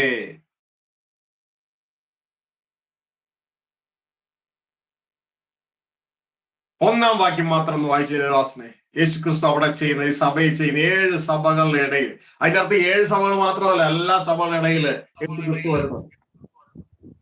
എഫെസോസിലെ സഭയുടെ ദൂതൻ എഴുതുക, 7 നക്ഷത്രം വലം കൈയിൽ പിടിച്ചുകൊണ്ട് 7 പൊൻ നിലവിളക്കുകളുടെ നടുവിൽ നടക്കുന്നവൻ അരുളി ചെയ്യുന്നത്, ഞാൻ നിന്റെ പ്രവൃത്തിയും പ്രയത്നവും സഹിഷ്ണുതയും കൊള്ളരുതാത്തവരെ നിനക്ക് സഹിച്ചുകൂടാഞ്ഞതും അപ്പോസ്തലന്മാർ അല്ലാതിരിക്കെ തങ്ങൾ അപ്പോസ്തലന്മാർ എന്ന് പറയുന്നവരെ നീ പരീക്ഷിച്ച് കള്ളന്മാർ എന്ന് കണ്ടതും നിനക്ക് സഹിഷ്ണുതയുള്ളതും എന്റെ നാമനിമിത്തം നീ സഹിച്ചതും തളർന്ന് പോകാഞ്ഞതും ഞാൻ അറിയുന്നു. എങ്കിലും ആദ്യ സ്നേഹം വിട്ടുകളഞ്ഞു എന്നൊരു കുറ്റം നിന്നെ കുറിച്ച് പറവാനുണ്ട്. നീ ഏതിൽ നിന്ന് വീണിരിക്കുന്നു എന്നോർത്ത് മാനസാന്തരപ്പെട്ട് ആദ്യത്തെ പ്രവൃത്തി ചെയ്യുക. അല്ലാതിരുന്നാൽ ഞാൻ വരികയും നീ മാനസാന്തരപ്പെടാതിരുന്നാൽ നിന്റെ നിലവിളക്ക് അതിന്റെ നിലയിൽ നിന്ന് നീക്കുകയും ചെയ്യും. സഹോദരങ്ങളെ കണ്ടോ, ആ ഒരു സിഇഒ ആ ഫാക്ടറിയുടെ ഇടയിലൂടെ നടക്കുകയാണ്. സഭ എന്ന ഫാക്ടറിയുടെ ഇടയിലൂടെ യേശുക്രിസ്തുവിന്റെ ഡ്യൂട്ടി ചെയ്യുന്നത് കണ്ടോ? യേശുക്രിസ്തു ഇങ്ങനെ ആ തന്റെ ഇടയിലൂടെ നടക്കുമ്പോ അവിടെ ആരോടാ സംസാരിക്കുന്നത് കേട്ടോ? ആ സഭയുടെ മൂപ്പനോടാണ് സംസാരിക്കുന്നത്. ആ സഭയുടെ ദൂതനോടാണ് സംസാരിക്കുന്നത്. അല്ലെങ്കിൽ എഴുതിയിരിക്കുകയാണ്, എഫെസോസിലെ സഭയുടെ ദൂതൻ എഴുതുക. ഇതൊക്കെ ആർക്ക് കിട്ടും? യേശു സംസാരിക്കുന്നത് ആർക്ക് കിട്ടും? യേശു സംസാരിക്കുന്നത് ആ സഭയുടെ ദൂതന് കിട്ടും. അതിന്റെ ആത്മീയമായ അതിന്റെ പുറകിൽ നിൽക്കുന്ന ദൂതന് കിട്ടും. ആ സഭയുടെ പാസ്റ്റർക്ക് കിട്ടും. ആ പാസ്റ്ററോട് കൂടെ നിൽക്കുന്ന വ്യക്തികൾ അടുത്ത ദിവസം ആ പാസ്റ്റർ സംസാരിക്കാൻ വരുമ്പോൾ ആ പാസ്റ്ററിലൂടെ വരുന്ന വാക്കുകൾ ഈ യേശു പറഞ്ഞ വാക്കായിരിക്കും. ആ പാസ്റ്റർ പറയും, യേശു ക്രിസ്തുവിന്റെ ഹൃദയത്തിൽ ഇങ്ങനെ വെളിപ്പെടുത്തി. എന്താണ് വെളിപ്പെടുത്തിയത്? ഞാൻ നിന്റെ പ്രവൃത്തിയും പ്രയത്നവും സഹിഷ്ണുതയും കൊള്ളരുതാത്തവരെ നിനക്ക് സഹിച്ചുകൂടാത്തതും അപ്പസ്തലന്മാർ അല്ലാതിരിക്കെ തങ്ങൾ അപ്പസ്തലന്മാർ എന്ന് പറയുന്നവരെ നീ പരീക്ഷ കള്ളന്മാരെന്ന് കണ്ടതും. ഇതൊക്കെ ഞങ്ങളെ കുറിച്ച് പറയുന്നത് ഈ ജനത്തിനെ അറിയിക്കും. മാത്രമല്ല, ഇന്നിന്ന കുറവുകൾ നമുക്കുണ്ട് എന്ന് ഉള്ള സന്ദേശം അവിടെ കടന്നു വരും. ഈ സന്ദേശം എവിടെ വരത്തുള്ളൂ? യേശുക്രിസ്തു തെരഞ്ഞെടുത്ത അഞ്ചംഗ ശുശ്രൂഷ സംഘത്തിനിടയിൽ വരുള്ളൂ, അല്ലാത്തടത്ത് വരില്ല. അല്ലാത്തവര് മനോരമ കണ്ടതും മാതൃഭൂമി കണ്ടതും ഗൾഫ് ന്യൂസിൽ കണ്ടതും പിന്നെ ലോകത്തിൽ നടന്നതും ഇങ്ങനെയുള്ള കാര്യങ്ങൾ മാത്രം പറഞ്ഞ് നമുക്ക് പ്രാർത്ഥിക്കാമെന്ന് പറഞ്ഞ് അവസാനിക്കും. യേശു പറഞ്ഞത് പറയത്തില്ല. നമ്മൾ ശ്രദ്ധിച്ചോളണം. ദൈവം നമുക്ക് തരുന്ന സന്ദേശം ഇതാ ദൈവത്തിന്റെ വചനം പറയുന്നു, ദൈവമയച്ചവൻ ദൈവത്തിന്റെ അരുളപ്പാട് പ്രസ്താവിക്കുന്നു. അപ്പൊ ആ വ്യക്തി എന്താ പ്രസ്താവിക്കുന്നത്? ദൈവത്തിന്റെ അരുളപ്പാട്. അതിലൂടെ ദൈവം സംഭവിക്കും. ദൈവം ആത്മാവിനെ അളവ് കൂടാതെയല്ലോ ദൈവം നൽകുന്നത്. അപ്പൊ എന്റെ പ്രിയ സഹോദരങ്ങളെ, അപ്പൊ ഇത് മനസ്സിലാക്കുക. എന്നിട്ട് ഇവിടെ താഴെ യേശുക്രിസ്തു പറയേണ്ട, നിനക്ക് സഹിഷ്ണുതയുള്ളതും എന്റെ നാമനിമിത്തം നീ സഹിച്ചതും തളർന്നു പോകാഞ്ഞതും ഞാൻ അറിയുന്നു. അപ്പോഴൊക്കെ യേശുക്ക് അറിയുന്നുണ്ട്. എന്നിട്ട് എഴുതിയിരിക്കുക, എങ്കിലും നിന്റെ ആദ്യ സ്നേഹം വിട്ടുകളഞ്ഞു എന്നൊരു കുറ്റം നിന്നെ കുറിച്ച് പറയാനുണ്ട്. അപ്പൊ പ്ലസ് മാത്രമല്ല പറയുന്നത്, മൈനസും പറയും. മനസ്സ് പുതുക്കി എവിടെയൊക്കെ രൂപാന്തരപ്പെടണോ അതും പറഞ്ഞു തരും. ഏതെങ്കിലും കുറവുകളുണ്ടെങ്കിൽ അതും പറഞ്ഞു തരും. നീ ഏതിൽ വീണിരിക്കുന്നു എന്നോർത്ത് മാനസാന്തരപ്പെട്ട് ആദ്യത്തെ പ്രവൃത്തി ചെയ്യുക. അല്ല ഞാൻ വരികയും നിന്റെ മാനസാന്തരപ്പെടാൻ ഞാൻ നിന്റെ നിലവിളക്ക് അതിന്റെ നിലയിൽ നീക്കുകയും ചെയ്യും. നമ്മുടെ ഇത് എംപ്റ്റി ത്രെട്ടനിങ് ആണ് ചിന്തിക്കരുത്. റിയൽ ത്രെട്ടനിങ് തന്നെയാണ്. മാനസാന്തരപ്പെട്ടില്ലെങ്കിൽ നിന്റെ സ്ഥാനം അവിടെ നിന്ന് മാറ്റുമെന്ന്. ഹല്ലേലൂയ. അപ്പൊ വളരെ ശ്രദ്ധയോടുകൂടിയായിരിക്കും സഭയിലുള്ള പ്രൊഡക്ഷൻ നടക്കുക. ഹല്ലേലൂയ. ഇതാ എന്നൊരു സ്നേഹിതനുണ്ട്. ഒരിക്കലും ഞാൻ ആ വ്യക്തിയോട് പറഞ്ഞു, ഇച്ചിരിയും കൂടി ഒന്നും മയത്തിലേക്ക് തൊഴിലാളികളോടൊക്കെ ഒന്ന്. അദ്ദേഹം പറഞ്ഞു, നോ പ്രൊഡക്ഷന്റെ കാര്യത്തിൽ ഇങ്ങനെയൊന്നുമില്ല. പ്രൊഡക്ഷന്റെ കാര്യത്തിൽ പെർഫെക്റ്റ് ആയിരിക്കണം. അവിടെ ഈ സഹോദരനാണ്, പ്രൈസ് ദി ലോർഡ് ബ്രദർ ആണെന്നൊക്കെ പറഞ്ഞിട്ട് കാര്യമൊന്നുമില്ല. പ്രൊഡക്ഷൻ കറക്റ്റ് അല്ലെങ്കിൽ സാധനം മാർക്കറ്റിംഗ് തിരിച്ചു വരും. മാർക്കറ്റിംഗ് തിരിച്ചു വന്നാൽ കമ്പനിയുടെ പേര് പോകും. ഇത്രയും നാളുകൂടെ ആ പ്രൊഡക്റ്റിൽ ഉണ്ടായിരുന്ന ആ പേര് കളയും. ഇതുപോലെ നമ്മുടെ പ്രൊഡക്ഷൻ കറക്റ്റ് ആയിരിക്കണം. കാരണം യേശുക്രിസ്തുവിന് നമ്മളെ കൊണ്ട് അവസാനം കൊടുക്കേണ്ട ആർക്കാ? സ്വർഗസ്ഥ പിതാവിന് കൊടുക്കേണ്ടേ? കാരണം സ്വർഗസ്ഥ പിതാവിന് വേണ്ടി നമ്മളെ രക്തം കൊടുത്ത് വിലയ്ക്ക് വാങ്ങിയേ. ഇനി സഭയാവുന്ന തന്റെ ഫാക്ടറിയിലിട്ട് റെഡി ആക്കിയിട്ട് വേണം നമ്മളെ കൊണ്ട് പിതാവിന് കൊടുക്കാൻ. പിതാവ് പറയാണ്, മോനെ നീ എന്നെ ഉണ്ടാക്കിക്കൊണ്ട് വന്നേണ് എന്ന് പറയാനിടയാകരുത്. ഹല്ലേലൂയ. അപ്പോ തനിക്ക് തന്നെ തേജസ്സോടെ ഇതിനെ ഒരുക്കിയെടുത്തിട്ട് വേണം അവസാനം രാജ്യം പിതാവായ ദൈവത്തിന്റെ കയ്യിൽ ഏൽപ്പിച്ചിട്ട് താൻ ആ പിതാവിനെ കീഴടങ്ങിയിരിക്കാനായിട്ട്. അപ്പൊ എന്റെ പ്രിയ സഹോദരങ്ങളെ തിരിച്ചറിയണം. അപ്പൊ സഭയിനുള്ളിൽ എന്താ നടക്കേണ്ടേ? ഇതാ സഭയിനുള്ളിൽ നടക്കേണ്ട രംഗമാണ് യേശുക്രിസ്തുവിന്റെ ശുദ്ധീകരണം നമ്മളുള്ളിൽ നടക്കണം. യേശു ഇറങ്ങി വന്നിട്ട് നമ്മളെ തന്റെ ആത്മാവിലൂടെ ശുദ്ധീകരിക്കുകയാണ്. ഇതാണ് എഫേസ്യ ലേഖനം 5-ാം അധ്യായം നമുക്ക് കാണാൻ കഴിയാവുന്നത്. എഫേസ്യ ലേഖനം 5-ാം അധ്യായം. ഓ ലോർഡ് ഐ ലവ് യു. അതിന്റെ 25 മുതൽ വായിച്ച് 25, 26, 27. ഭർത്താക്കന്മാരെ, ക്രിസ്തുവും സഭയെ സ്നേഹിച്ചതുപോലെ നിങ്ങളുടെ ഭാര്യമാരെ സ്നേഹിക്കുവിൻ. അവൻ അവളെ വചനത്തോടുകൂടി ആ ജലസ്നാനത്താൽ വെടിപ്പാക്കി വിശുദ്ധീകരിക്കേണ്ടതിന് കറ, ചുളുക്കം മുതലായത് ഒന്നുമില്ലാതെ സഭയെ ശുദ്ധയും നിഷ്കളങ്കയും തനിക്ക് തന്നെ തേജസ്സോടെ മുൻനിർത്തേണ്ടതിന് തന്നെത്താൻ അവൾക്ക് വേണ്ടി ഏൽപ്പിച്ചു കൊടുത്തു. കേട്ടോ സഹോദരങ്ങളെ, കേട്ടോ ഈ പറഞ്ഞു ശ്രദ്ധിച്ചോ. ഇവിടെ സഭയിലുള്ള എന്താ നടക്കണമെന്ന് എഴുതിയിരിക്കുന്നേ? അവരെഴുതിയിരിക്കുകയാണ്, ക്രിസ്തു സഭയെ വചനത്തോടു കൂടിയ ജലസ്നാനത്താൽ. അതായത് നമ്മൾ ചിന്തിക്കുന്ന ആ സ്നാനം കൊണ്ട് പരിപാടി തീരുന്നില്ല. ദിവസവും വചനം കൊണ്ട് സ്നാനമാണ്. ദിവസവും ഏത് സമയവും വചനം കൊണ്ട് സ്നാനമാണ്. വചനത്തോടുകൂടി ആ ജലസ്നാനത്താൽ വെടിപ്പാക്കിയ. കാരണം ഈ കിട്ടിയവർക്ക് വെടിപ്പൊന്നുമില്ല, എനിക്കും നിങ്ങൾക്കും വെടിപ്പൊന്നുമില്ല. ആ സ്വർണം ആ എടുത്തോണ്ട് വരുന്ന ഒരു മണ്ണാങ്കട്ടയാണ്. അതിൽ നിന്ന് മണ്ണൊക്കെ കളയണം. സ്വർണത്തിനുള്ളിൽ ധാരാളം ഇമ്പ്യൂരിറ്റീസ് ഉണ്ട്. നമ്മുടെ ഉള്ളിൽ ധാരാളം ജഡചിന്തകളുണ്ട്. ഇതിനൊക്കെ കളയണം. അവരെഴുതിയിരിക്കുകയാണ്, വചനത്തോടുകൂടി ആ ജലസ്നാനത്താൽ, ജലം കൊണ്ടുള്ള വചനമാകുന്ന ജലം കൊണ്ട് കഴുകി വെടിപ്പാക്കി വിശുദ്ധീകരിക്കേണ്ടതിന്. ആരാ നമ്മളെ വിശുദ്ധീകരിക്കുന്നത്? ക്രിസ്തു. ഇതുകൊണ്ടാണ് ഹെബ്രായർ 2:11 എഴുതിയിരിക്കുന്നത്, വിശുദ്ധീകരിക്കുന്നവനും വിശുദ്ധീകരിക്കപ്പെടുന്നവർക്കും ഒരുവനല്ലോ പിതാവ്. ക്രിസ്തുവിനും നമുക്കും അപ്പൻ ഒന്നാണെന്ന്. അതുകൊണ്ട് ക്രിസ്തു നമ്മളെ സഹോദരന്മാർ വിളിക്കാൻ ലജ്ജിക്കുന്നില്ല. ഇവിടെ എഴുതിയിരിക്കുകയാണ്, ക്രിസ്തു നമ്മളെ വചനമാകുന്ന വെള്ളത്താൽ വെടിപ്പാക്കി ശുദ്ധീകരിക്കേണ്ടതിന് കറ, ചുളുക്കം മുതലായത് ഒന്നുമില്ലാതെ സഭയെ ശുദ്ധയും നിഷ്കളങ്കയുമായി തനിക്ക് തന്നെ തേജസ്സോടെ മുൻനിർത്തേണ്ടതിന് തന്നെത്താൻ അവൾക്ക് വേണ്ടി ഏൽപ്പിച്ചു കൊടുത്തു. തന്നെത്താൻ ഏൽപ്പിച്ചു തരിക. ഒരൊറ്റ ഉദ്ദേശം, ഇവളെ ശുദ്ധീകരിച്ചെടുക്കണം, നമ്മളെ ശുദ്ധീകരിച്ചെടുക്കണം. ഇതാ ദൈവത്തിന്റെ വചനം പറഞ്ഞത്, ദൈവത്തിന്റെ ഇഷ്ടമോ നമ്മളുടെ ശുദ്ധീകരണം തന്നെ. മനസ്സിലാക്കി, ന്യായപ്രമാണം കൊണ്ട്, നമ്മൾ ഇന്ന് സഭകളിൽ ഉപയോഗിക്കുന്ന ന്യായപ്രമാണം കൊണ്ട് ഒരുവരും ശുദ്ധീകരിക്കപ്പെടുന്നില്ല. ഇതുകൊണ്ട് ആ പ്രൊഡക്റ്റ് തള്ളിപ്പോണേ. ന്യായപ്രമാണം കൊണ്ട് നമ്മൾ കൂടുതൽ അശുദ്ധമാകാതിരിക്കാൻ സഹായിക്കുകയുള്ളൂ. ശുദ്ധീകരിക്കപ്പെടുവാൻ ദൈവം ഉപയോഗിക്കുന്ന ആത്മാവിന്റെ പ്രമാണമാണ്. പക്ഷെ ആത്മാവിന്റെ പ്രമാണം ഇന്ന് സഭകളിൽ ഉപയോഗിക്കുന്നില്ല. ഉപയോഗിക്കുന്നവർക്കായി സ്തോത്രം, ഹല്ലേലൂയ. നമ്മൾ ഇന്നും പണ്ടത്തെ പോലെ കിണറ്റിൽ നിന്ന് വലിയ വലിയ ആഴമുള്ള കിണറ്റിൽ നിന്ന് കപ്പിയും കയറിട്ട് വെള്ളം കോരുന്നത് പോലെ വെള്ളം കോരിയാൽ കിണറ്റിലെ വെള്ളം പറ്റുമോ സഹോദരങ്ങളെ? കിണറ്റിലെ വെള്ളം വരണമെങ്കിൽ ഒരു 2 HP ഒരു 2 മോട്ടറൊക്കെ താഴേക്ക് ഇറങ്ങുക, എന്നിട്ടൊരു പിടിപിടിക്കാൻ നിമിഷ നേരം കൊണ്ട് കിണറ്റിലെ വെള്ളം പറ്റുന്നത് കാണാം. ദൈവം നമുക്ക് വെച്ച ആത്മാവിന്റെ നിയമം ഒന്ന് ഉപയോഗിക്കുന്നേ. കുഞ്ഞെ, നിനക്ക് ശുദ്ധീകരിക്കപ്പെടുന്നത് കാണാം, നിന്റെ അസൂയ മാറിപ്പോകുന്നത് കാണാം, നിന്റെ അകത്തത് പക മാറിപ്പോകുന്നത് കാണാം, നിങ്ങൾക്ക് സകല ശത്രുവിനെ സ്നേഹിക്കാൻ കഴിയുന്നത് കാണാം. ആത്മാവിന്റെ നിയമം എന്നാന്ന് പോലും ബൈബിൾ സ്കൂളിന്റെ സിലബസിലില്ല. ഇത് എന്താണെന്ന് പോലും പ്രസംഗിച്ച് കേട്ടിട്ടില്ല. ഇത് ആരെങ്കിലും പ്രസംഗിച്ചാൽ ഓടാനെ ആകാത്ത വേലക്കാർ ഉടനെ പറയൂ, ദുരുപദേശം, ദുരുപദേശം. അത് കേട്ട് ആമേൻ, ജനത്തിനും ഇഷ്ടം അത് തന്നെ.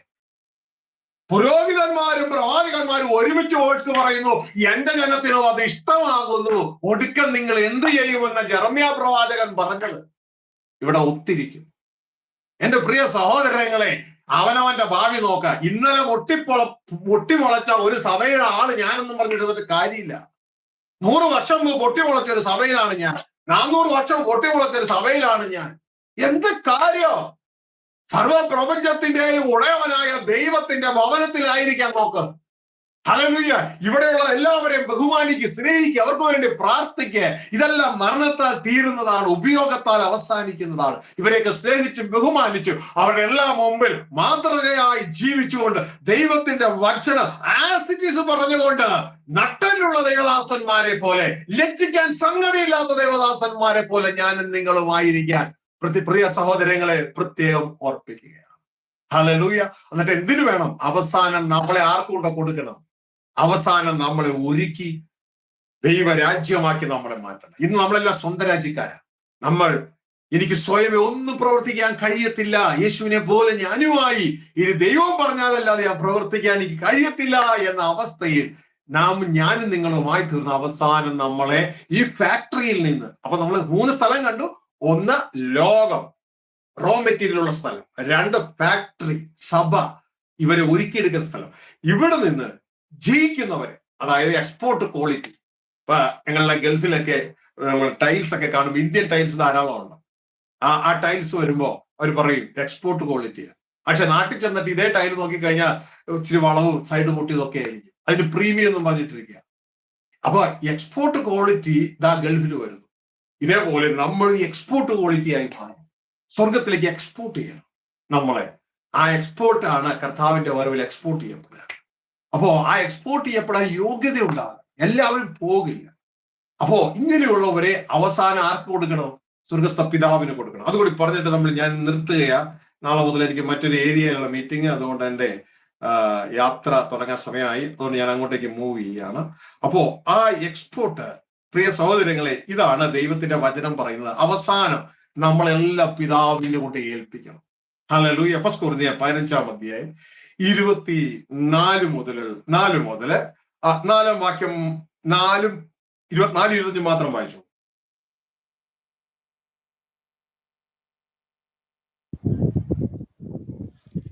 ഒന്നുകൂടെ പറയണേ. 15-24-25. പക്ഷെ ഈ ഫോണിനെ എനിക്ക് കേൾക്കുന്നതിന് ഒരു ഇച്ചിരി കുഴപ്പമുണ്ട്. മറ്റേ ഫോൺ വർക്ക് ചെയ്യുന്നില്ലോ. ഞാൻ ഇച്ചിരി ഉറക്കം പറഞ്ഞു.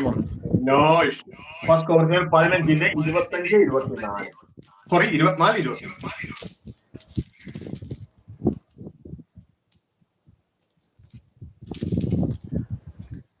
അന്ന് അവൻ എല്ലാ വാഴ്ചയ്ക്കും അധികാരത്തിനും ശക്തിക്കും നീക്കം വരുത്തിയിട്ട് രാജ്യം പിതാവായ ദൈവത്തെ ഏൽപ്പിക്കും. അവൻ സകല ശത്രുക്കളെയും കാൽ കീഴാക്കുവോളും വാഴേണ്ടതാകുന്നു. സഹോദരങ്ങളെ ശ്രദ്ധിച്ച്, അവിടെ പറയാണ് അവസാനം എന്ത് സംഭവിക്കും? പിന്നെ അവസാനം തീർന്നു, പ്രൊഡക്ഷൻ റെഡി. പിന്നെ അവസാനം അന്ന് ക്രിസ്തു എല്ലാ വാഴ്ചയ്ക്കും അധികാരത്തെ ശക്തിക്ക് നീക്കം വരുത്തിയിട്ട് രാജ്യം, ആരായി രാജ്യം? നമ്മളെല്ലാമാണ് ഈ രാജ്യം. നമ്മളെ പിതാവായ ദൈവത്തെ ഏൽപ്പിക്കും. ഫിനിഷ്. ആർക്ക് വേണ്ടിയാണോ പർച്ചേസ് ചെയ്തത്, ആർക്ക് വേണ്ടിയാണോ നമ്മളെ വാങ്ങിച്ചത്, ആ അപ്പന്റെ ഏൽപ്പിക്കും. എങ്ങനെയുണ്ട്? മാർക്കറ്റ് ഉണ്ടോ?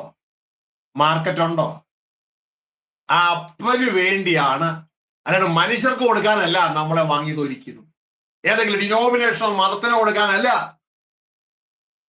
നമ്മളെ ലോകത്തുനിന്ന് വിലയ്ക്ക് വാങ്ങിയത് ദൈവത്തിന്റെ വചനം വെളിപ്പാട് 5:9-10 പറയാണ്, തന്റെ രക്തം കൊടുത്ത് ദൈവത്തിനായി വിലയ്ക്ക് വാങ്ങി.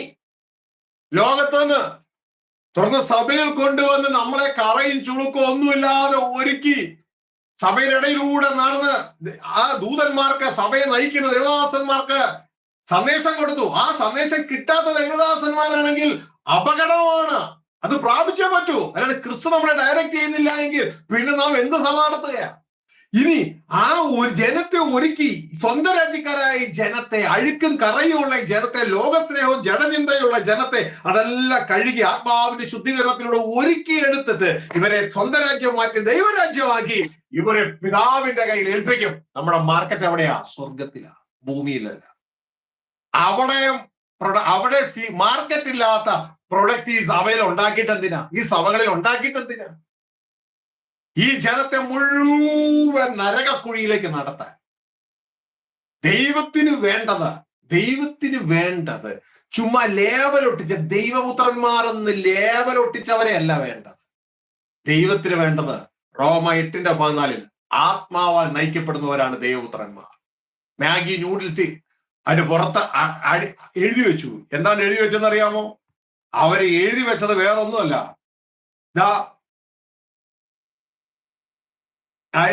അവരുടെ കംപ്ലൈന്റ്, രണ്ടാമത്തെ complaint, mislabelling about MSG. MSG ചോദിച്ചാൽ മോണോസോഡിയം ഗ്ലൂട്ടാമേറ്റ്. അതായത് the label said no added MSG. ലേബലിൽ എഴുതി വെച്ചു ആഡഡ് MSG ഇല്ലെന്ന്. നമ്മുടെ പുറത്ത് ദൈവമക്കൾ എന്ന് എഴുതി വെച്ചാൽ ദൈവപുത്രന്മാരാവൂ? അകത്ത് ആത്മാവിൽ നയിക്കപ്പെടുന്നവരാണെങ്കിൽ ദൈവപുത്രന്മാരാവൂ? ബൈബിൾ റോമ 8:14 പറയുന്നത്, ഞാൻ ഇന്ന സഭയിലാണ് ദൈവപുത്രനാണ് എന്ന് എഴുതി വെച്ചിട്ട് കാര്യമില്ല. സ്വർഗത്തിലെ ആ ഇൻസ്പെക്ഷനോ പിടിക്കപ്പെടും. റോമ 8:14 പറയാണ് ആത്മാവാൽ നയിക്കപ്പെടുന്നവർ ദൈവത്തിന്റെ മക്കൾ. ഇത് കേൾക്കുന്ന ദേവദാസനെ, ദൈവമക്കളെ, സ്നേഹത്തോടെ ഞാൻ ചോദിക്കുക, ആത്മാവാൽ നയിക്കപ്പെടുന്നുണ്ടോ? അതോ ഇന്നും അക്ഷരത്താലാണോ? അക്ഷരത്താൽ നയിക്കപ്പെടുന്നത് മനുഷ്യ മക്കൾ. എന്നാൽ മനുഷ്യ മക്കൾ സഭയിലുള്ളിലെ ട്രീറ്റ്മെന്റ് തുടങ്ങി കഴിയുമ്പോൾ, യേശുവിന്റെ ശുദ്ധീകരണം തുടങ്ങി കഴിയുമ്പോൾ അവർ ആത്മാവ് നയിക്കപ്പെടുന്നവരാണ്. ഇതുകൊണ്ടാണ് വെളിപ്പാട് പുസ്തകത്തിൽ 2-3 അധ്യായത്തിൽ 7 സഭകളോടും കർത്താവ് പറയുന്നത്, പോയി ബൈബിള് വായിക്കുന്നല്ല, ആത്മാവ് അതിന്റെ അർത്ഥം ബൈബിള് വായിക്കേണ്ടെന്നല്ല കേട്ടോ. ഇനി അത് പറയരുത്. ആത്മാവ് സഭകളോട് പറയുന്നത് എന്തെന്ന്? ചെവിയുള്ളവൻ കേൾക്കട്ടെ. ആത്മാവ് നയിക്കപ്പെടുന്നവനെ ആത്മാവ് പറയുന്നത് കേൾക്കാൻ പറ്റും. എന്റെ പ്രിയ കുഞ്ഞുങ്ങളെ, നാം ഇത് മനസ്സിലാക്കണം. നിങ്ങൾ വ്യത്യസ്തരാണ്. നിങ്ങളുടെ ഉള്ളിലെ ജീവിതം, രക്ഷിക്കപ്പെട്ട നിങ്ങളുടെ ഉള്ളിലെ ജീവിതം ഗോഡ് കൈൻഡാണ്. എന്നാൽ നിങ്ങളിൽ നല്ലൊരു പങ്കും ഇന്ന് ഉപയോഗിക്കുന്നത് വെറും ബയോസ് ലൈഫ് മാത്രമാണ്. BIOS life, biological life. നമ്മുടെ ഉള്ളിൽ 3 ജീവനുണ്ട്. ദൈവം അനുവദിക്ക് നമ്മൾ മനസ്സിലാക്കും ഭാവിയിൽ. 1 ബയോസ്, 2 സൂക്കെ, 3 സ്വയെ. നാം ഇന്ന് ഓപ്പറേറ്റ് ചെയ്യപ്പെടേണ്ടത് സ്വയയിലാണ്. സ്വയെ കൊണ്ട് ഈ ബയോസിനെ ഉപയോഗിക്കുന്നു. എന്നെ തൽക്കാലം ഇവിടെ അവസാനിപ്പിക്കുക. നമുക്ക് നമ്മുടെ കണ്ണുകളെ അടയ്ക്കാം, നമുക്ക് പ്രാർത്ഥിക്കാം.